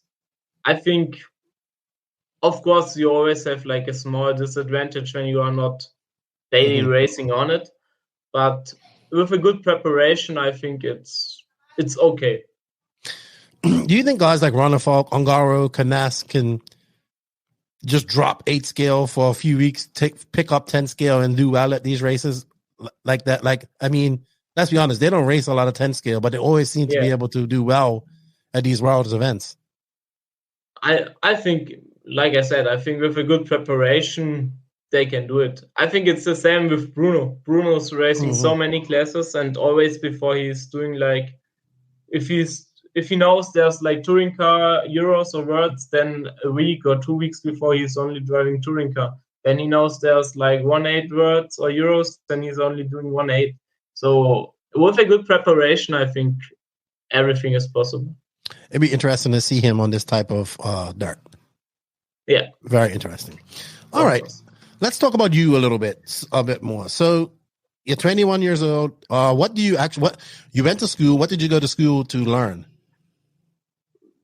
Yeah, I mean, I did a normal school education, so there was not a special direction I was doing.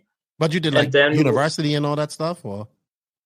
No, so I finished school. So I did like the high school, the highest school finish, because we have like different type of school. I was at the highest school and did there my exams, and then when I was done with that, I just started a normal apprenticeship.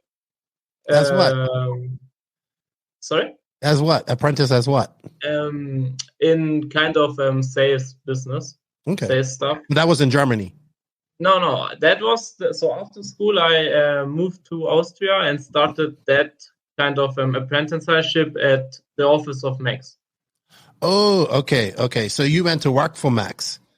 So now what do you do? Now do you work just strictly on the RC side of things, or do you work on the automotive side of things as well? So my apprenticeship was at the automotive side, and RC it was like mixed. And now when I finished that, I just working into the RC business. All right, so you're basically out there shipping out all the parts, making sure everything's stocked up. You turned into like I'm like on the sales side. So like when we get orders, I check that. When we do orders, I help. Then like customer communication, if they have questions, I help them. Also dealing with our distributors and shops. And then also like when I'm into the development of the cars and stuff like that. So yeah. So I get this. I go back to this. Did you imagine your journey taking this twist? Because I see you, like you're in RC. You're not necessarily a pro driver, but you're influential in developing these type of cars, and you're working. You got a real job. When I mean a real job, you got a real job in RC alongside with being a driver, going to races and all this stuff. I think it's good, because too many people focus on, I just want to be a pro driver and I want to be a pro driver. Well, that's hard and very, very hard to do, and very hard to make money at, and very stressful too, because you're only as good as your last race. So what I think you've done is found a very great niche for yourself, because what you've done, I mean, let's say if you start working at SWORKz, you can go on and do this at any other company that is involved in any other company, period, but you're definitely in RC. And you still get to go to races. You still, I guess, did you have to change your mentality from, it's not about me doing well. It's about, yes, you want to do well. It's about development and getting the car better for everybody. I mean, it's not like changing my thinking or stuff, because I want to improve the cars, but there's also a point like I want to be good at the races. So I'm now at the point like I have a great, amazing combination of work and driving. So, but when I'm driving, I also want to be like competitive and doing good results. So I'm like developing the cars for myself and also for customers. Got you. That's cool. But it's a hard adjustment, I would say. But you've carved out a great niche for yourself. It's a couple other guys that have done this in RC. Like JR Mitch seems to be like one of them guys. He was doing a lot of stuff for Losi, hobby shops and all that stuff. So it's good to see. You're still young. You're only 21 years old. You got a lot of things open to you. What's SWORKz looking like for the future? Are we going to have another SWORKz complete uniform? I really like that. I like the all red with the red shoes and all that type of stuff. I think you guys should have kept that going. Of course, we will keep the red color. No, but I mean the all red. Like I think you know, look great, and it was like was one of the professional things for it. Max, man, does he even race? I need to just get Max on her and talk to him. Does he even race? I think that would be great too. Yeah. Yeah, I met him. I finally met him at the Worlds and talked to him briefly. But I definitely want to get his story. But yeah, he's done a wonderful job of SWORKz. I mean, I know you've been kind of been right along there with him, and now you're reaping the benefits of that by working, traveling. I mean, you're gonna be in Florida next week. I'll see you next weekend. You excited about Florida Carpet Champs? Of course. No, this is you. Like this is what you do well on. So you know, it's some pressure on you next weekend. Yeah, I mean. That's maybe a race in the US where the Europeans are. I think it's easier for us to be competitive because they're more used to it. So that's like the chance to show what we really can. So and the SWORKz cars are really good on carpet too, because that's what it's been developed for. Especially like our two-wheel drive, we really build it for carpet racing, for high grip racing. So that car is performing very good in this condition. So I'm excited. Okay. I'm excited too. I can't wait. I'll get to see Mikhail Orlowski drive 10 scale. I've never seen that before, so that's interesting. Can't wait for that. What are your goals? I mean, you're 21. You're kind of living a RC dream, kind of, you know. No, I mean, not maybe the dream that everybody thinks of. Everybody thinks it's some glamorous jet set in life, but yeah, you're kind of in a happy space, I would say, when I'm talking to you. When I was talking to you in Myrtle Beach, you're enjoying what you're doing. What are your future plans? Like, I mean, you're still young, but you know, you got to start thinking about stuff like that. I mean, I would love to continue like that, like it is now for the next years. I think. As long as I have fun driving and I enjoy the hobby, it's like the best I can do. And then I think I will see what the future brings. I mean, I can't really plan what's in 5 years. But so for the next 1, 2, 3 years, I think I would love to continue how it is now. And then I will see how everything is going. All right. Also, what I remember you saying you like, this is off RC, but you like German hip hop. I was trying to find some German hip hop, couldn't find none. So you got to give me some artist names to look up. And I don't know why that came to my brain because we was talking about. I think about your AirPods that you lost for like 4 days. You thought you lost them at the gas. So anyway, guys, it's a funny story. He's just like, did I leave my AirPods in your bag or something? I was like, no. I don't know how that would be possible because he was sharing a ride home. This guy thought he lost his AirPods. He was sleeping on them for like 3 days. Yeah, it was crazy because I also was like looking in the bed if I lost them there, but I couldn't find them. And then at one evening they were under the towel, or I don't know what to call it. But the other day I felt under the sheet of the bed. So, and I was okay. And the other day I felt bad for you was Friday night because you had to be there late with Brent on the party night. Yes, but I think Sunday night was even longer. Was because after the race on Sunday, I think we went home at 4:00. Oh my gosh! Because we had a pretty nice night with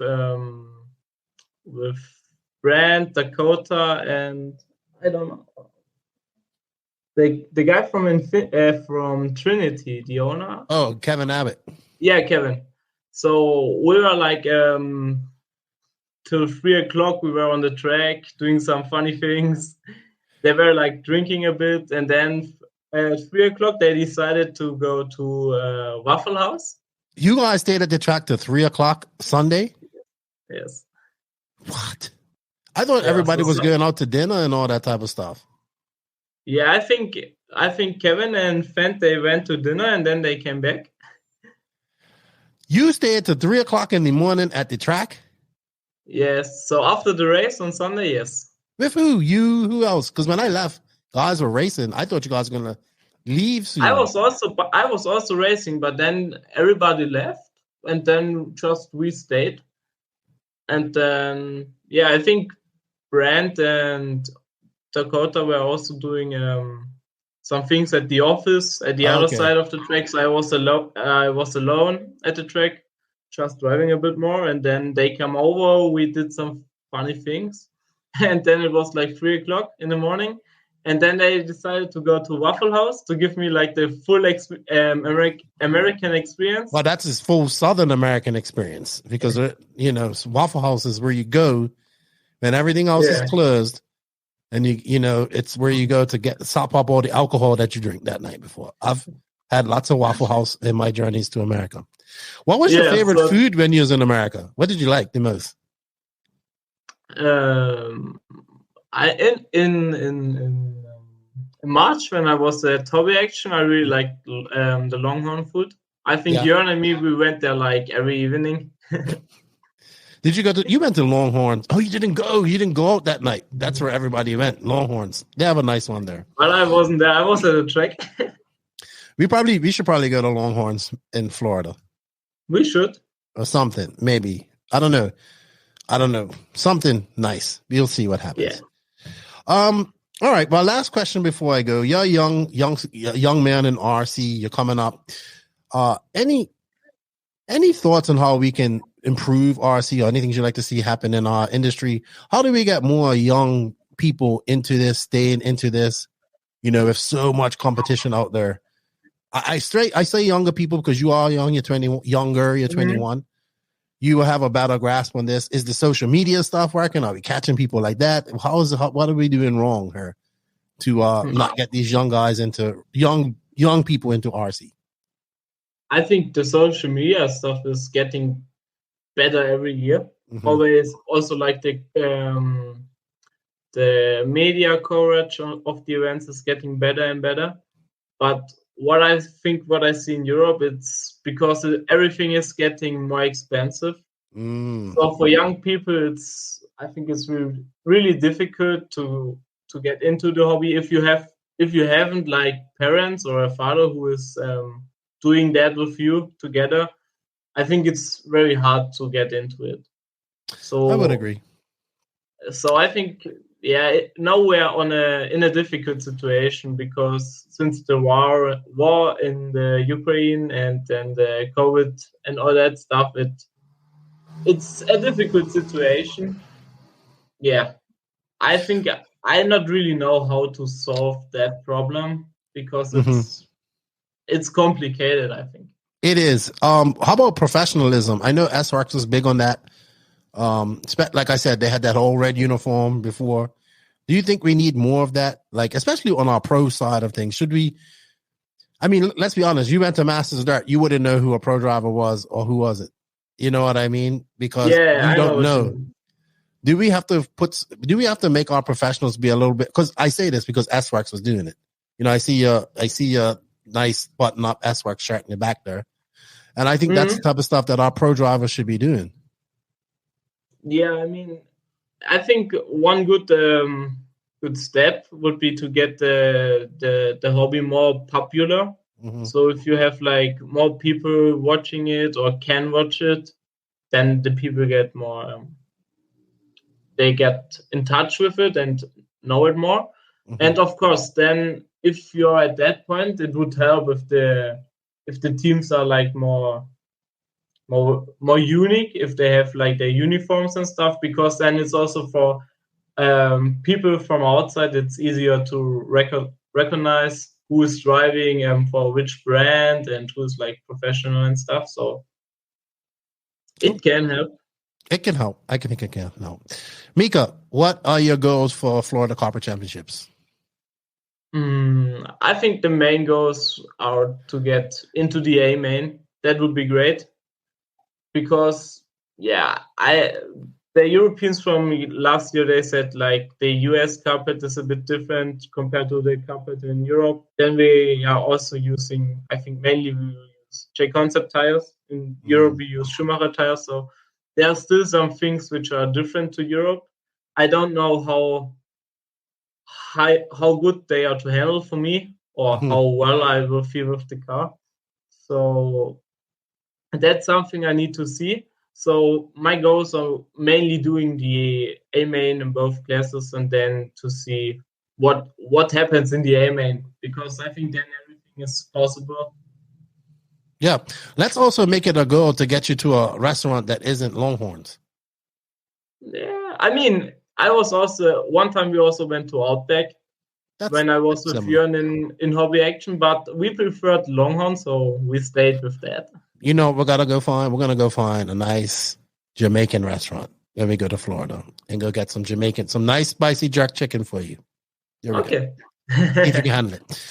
Micha, it was a pleasure hanging out with you at Masters of Dirt. I look forward to hanging out with you and all the other Europeans that are coming over. I really enjoy this race, this Florida Carpet Championship race is turning into that almost like the DNC of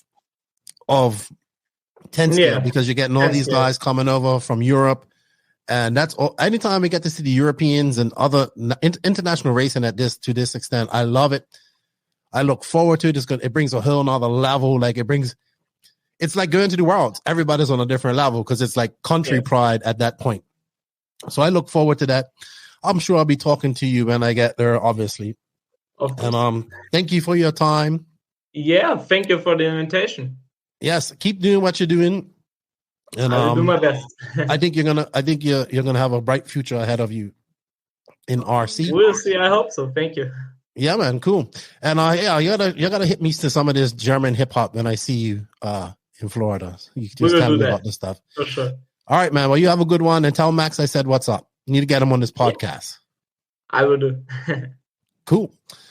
All right, Max. We are back for the conclusion/RC rant, and this week the RC rant is brought to you by Lugs Racing Tires, who have over 55 years of combined RC experience. Lugs Racing Tires has been testing treads, wheels, and rubber for performance.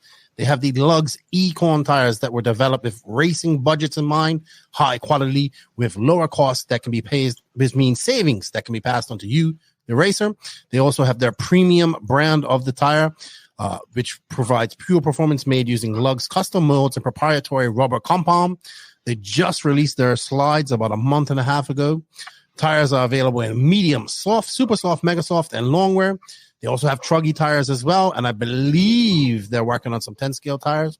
You can visit them at www.lugsracing.com. You can save 25%, I believe it is, with the promo code NNRC Lugs. The link for that is in the written description of this podcast.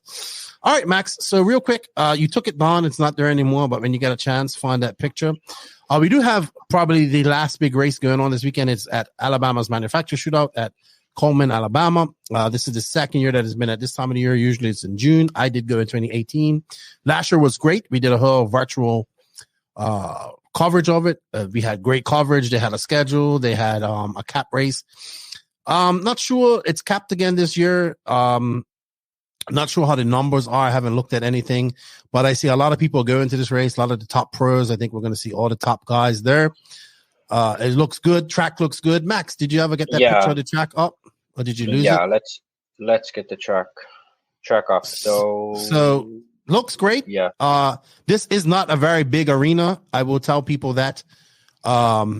It's a medium sized one. I would say it's about, I wouldn't even say it's half the size of P&B maybe, but but I think it's big enough for like 8-scale race. I don't think it's like, it's big enough. Track looks great though. I like it. I have to be honest. I prefer it as like how it looks. I prefer it from last year. I think last year those jump sections were a bit too difficult for at least the open right. class. That was The like the pro 10 class, scale he type was, of track, right? If I remember correctly, that Fenn won yeah. her, right? Yeah, Fenn dominated, like won by half a lap or something. But yeah, I think for sure this year's track looks better. But let's see how the action is. I like it. It's a bit more 180, 90-degree corners, not so much like drivable corners. But I like the jumps. The end of the straight looks interesting. So Yeah, yeah, I'm just trying to see. I saw some video of Bornholz driving on it, but I couldn't find it anymore. Oh, you've seen some video of it? Okay. Yeah, it looked pretty good. I haven't seen any video of it. They don't have. No, it's nothing up. Oh, this is from 2021. All right. I was looking for maybe race time. See what they have here. Let's see. I think I give Dave all the credit for making it a cap race. I think this race should probably move on to 3 days. He's every time he's had a 4-day race, it hurts him. PNB was 4 days, and I think people just want to have they just kind of want to come in on a Friday, practice and race. So maybe they have to find like a mix of a hybrid capped but open practice type of race. I don't know how they would do that, but yeah. I think open practice with, you have 3 runs or 4 runs per class or something per person, because some people won't practice on Friday. So I think that's one, like, you choose on an online app or something. Like, yeah, I don't know, but track looks good. Last race of the year, I would say, where we got most of these guys are going to 8 scale wise. Then we probably won't see these guys until DNC. Well, SIC is first, but yeah. Oh, right. Yeah, sorry. I forgot about SIC. SIC, DNC. That's probably the first races you're going to see these guys running 8 scale after this race. Yeah, but yeah, should we go into Rant? Yeah, let's go into this rant real quick. Let's take this on. Let me bring up that rant. So Javier says, we're back. Everybody's happy to be back. Is that, yes, this year we had important. Okay, so this is where it starts. Yes, this year all of you had a big and important responsibility in the future of EFRA and your future of RC community with the election of a new EFRA president. You are going to choose not just a person. You're going to choose which direction you want to take. I don't know if all of you realize your responsibility in the day of working on EFRA. I guess you're not aware, because I have to say some of the frustration to leave EFRA becomes because of the lack of answers, proposals, feedback, and work for national federations and associate member side. So this is obviously from the national federations and associated member side, because all of you have the keys of EFRA to accept or refuse any project. Development plan rules and the power to use these keys have to be used during the year and not just in a couple of yes or no votes during the AGM. You have to be proactive. You have to support or don't support the EFRA board. You have to answer mails, accept drivers in the system, promote European championships in your country, get feedback of EFRA projects, and a lot more. I hope you choose the right option for EFRA's future and for your own future as well. But nothing will be valid if after the election of the new EFRA president, you go home and keep up the same as now. My advice is be proactive and work for the RC community. Wow. That's amazing. That's amazing. Fuck. That's like the one thing I've ever wanted to hear someone like say there, because like basically, Javier is 100% right. Yeah. Basically, he said everything we say, but nicer. Yeah, he said it in an official tone. Like if I was there, I probably would say it that way. But that was like as hard as you could go as a quote unquote politician in RC. I mean, what are you supposed to say after that? Yeah, but the thing is, he's exactly right, because the thing is, and well, obviously, the solution is not to just like tell these people, hey, work harder. And Javier probably knows it. The real solution is to modify the federation in a way where you have these working groups that actually get shit done. And like, for people who want to get shit done, they should be given the opportunity to get shit done. And those who don't want to get shit done, they just show up at the meeting and vote yes or no. And that is the point, what I was talking about earlier, and what I really want to see change in EFRA. The fact that, yes, they need a strong leader like Javier to show them the direction, but also, like Javier said, he needs to get the feedback, positive or negative, from the national federations, from people inside EFRA, working with EFRA. It's no good if it's just like a club of old men that have been running RC, having this one nice dinner at some fancy hotel once a year, and going to hot countries for 1 week of vacation, like IFMAR pretty much is. Like, if you do that, shit's not gonna change. You have to actually work to make shit happen. And I think Javier is absolutely right in what he said, but sort of what I would like to add to that is that my point is that it's never gonna work just like asking people to do more. We will have to make a change inside EFRA. Clearly, the way the federation works is not providing any results that the people want. The people that Javier, the results that Javier wants, or what we want, or what most people who drive these events at least say they want, So what we need to do is somehow find a better way of getting changes to happen. Like, yes, making groups and stuff like that is good, but you have to make it with some goal.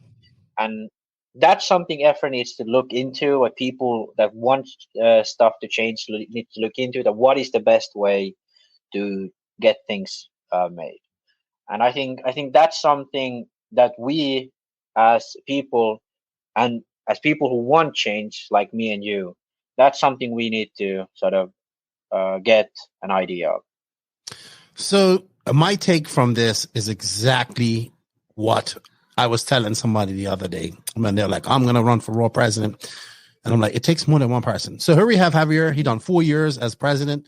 I think that 10 years only 1 year. So he actually got, I think, I might be wrong with that. I don't know how long it is, but I saw something in the minutes about exchanging it from presidency to 4 years, like anything else. So I think that Javier just realized it's going to take more than just him. There has to be a drain in. Look, I'm going to use this as my Americans love this terms, and he's got to drain the swamp. And exactly, yeah. And I think he finally realized that, and I think he knows that it's going to have to either take a drastic, like, hostile takeover of this, or it's going to be by attrition. Now, by attrition, what I mean by that is like these people just eventually retire or give up. I saw that the secretary is going to do 2 more years and that's it. He exactly said, we need new blood. But you just have these guys that don't want to relinquish that. I mean, it's and I'm not saying that their value still can't be used in EFRA and all these and IFMAR, because a lot of these guys are involved in IFMAR too. But man, something's got to happen. And it's going to take the same with Raw. Like, it's going to take a collective group. You got to oust those guys. There's people in these federations that want to do things differently. You got to and they're probably stifled. Exactly everything we're saying. Like, this guy just proves everything we've saying. Yeah, and I think I haven't heard this before, or anyone say this before, this publicly. And I think people should go and read the text and share it with people that are in their national federation that, hey, why the fuck are we in a situation like this? Like, it's different for us to be like, EFRA, you suck, you need to do things better, this is how you do it better, than the guy who's been in charge of EFRA saying, we have done shit. You know, together we haven't done things that we want. And I think EFRA is the most progressive and best federation there's out there. So that means that IFMAR and RAW are absolute shit. That's what that means. Yeah, exactly. So, you know, that's just the truth of the matter. Javier, thank you for your service. I think you're going to be back. And I think you're going to be back in a way that you can do much better things. I should work to get him on this podcast next year. Now that he doesn't have to be so political. Yeah. He can be savage. He can actually, he's the type of guy that can actually start getting things to change because he's been in there and had the experience and he's got a voice and all that stuff. And my personal sort of, I always was a bit skeptical of, like, I always liked what Javier said.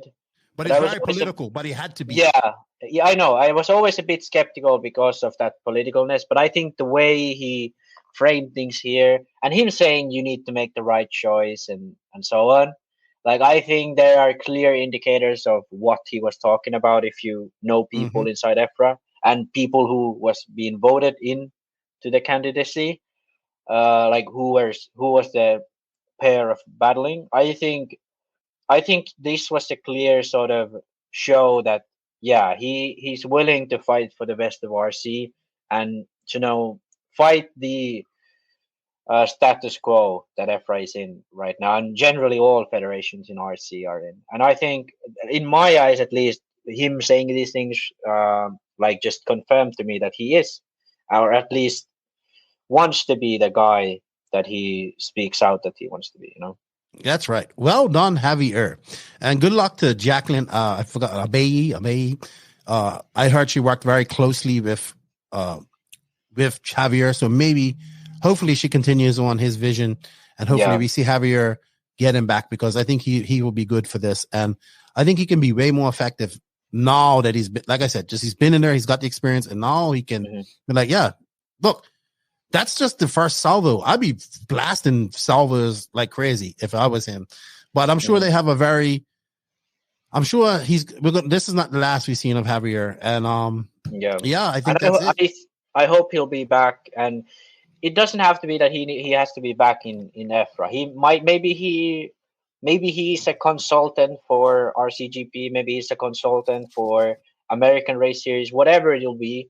But at least in some form of him having the experience of the federation and then sort of trying to translate that into the sort of business side of RC. I think that's something we are really missing, the connection between business and federation, which is like, EOS was called the sort of black races or whatever. Yeah, that's just RCGP too. So so I think luckily Javier made that side of things at least more open, but there's a lot to work on.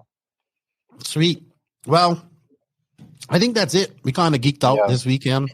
2.5 hours of geeking out about RC. I think that's enough for 1 week, right? Yeah, well, it's probably more because we ain't got the main interview yet. Oh, true. So I want to say thank you to whoever our guest is, that either it's Micha Widmaier or Clayton Young. Thank you to everybody. Thank you to Max for your time and your effort. I appreciate it. It's been a good year. We're not over yet. We got a couple of more shows to do by the end of the year. Don't forget our Apprentice competition. We're going to do some official announcement of that, but that's the unofficial announcement. We're looking for Apprentice. Send us your video. Show us why you should be a part of the NNRC. Don't tell me, show me. And congratulations. Good luck to everybody. Good luck to going to AMS this weekend. Look forward to seeing all right, let's make some AMS predictions real quick. Who you think's going to win? Is Mayfield going? Let's see.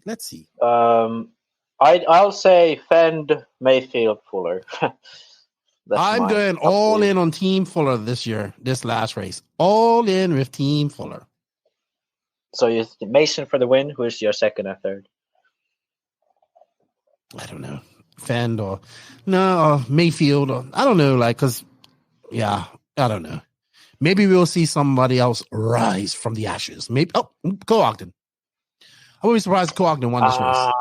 I don't know. I think Hot Race is not the best tire for this race. Could be indoor race. J Concepts. I think I'm pretty confident Fend Mayfield Fuller. I wouldn't go wrong with that. Yeah. Good luck to everybody. safe travels. See everybody next week at Florida Carpet Championships. Max, thank you for your time. I'm going to let you go and do my spiel if you want to go, because I know your girlfriend's probably saying it's time to go. Yeah. So thank you. I'll go. You can't salute nobody because you don't have a camera. Yeah, I'll do a virtual salute and try to make something happen so I don't have to sleep on the couch. Yeah, no, thanks you for your time and have a good weekend, good buddy. Yeah. All right. See you guys in the future. Right. I don't know. Maybe in 2 weeks. All right. Yeah, maybe. All right. Yeah. Bye-bye. All right. So thank you guys for all the support. Thank you for tuning in. I know we kind of geeked out. Max went in super science mode on some of the questions and things. You know how Max does it. Like I said, I'm off to Florida Carpet Champs. This will be our last full podcast for probably a while. I will be doing some podcasts with JQ and Robert as we're down in South America. Probably just we will record and do them there. And yeah, I have a couple of things. Get out and vote, man. Get out and vote. If you're a Raw member, get out there and vote. And I think Clayton Young, just from my brief conversations I've had with him, even though I haven't done the interview with him yet, as I'm recording this, is probably the best candidate for that. That's fixed Raw. And we're coming up to the holiday season here. If I don't see you guys, I'll probably, for Thanksgiving and all that stuff, I'm going to be thrashing. I'm going to be traveling. So I probably won't see a post from me. So all my American friends, have a good Thanksgiving. If you celebrate it, you don't celebrate it. I understand both situations. And yeah, enjoy that. Good luck. Good safe travels to everybody. Going to AMS this weekend and going to Florida next weekend.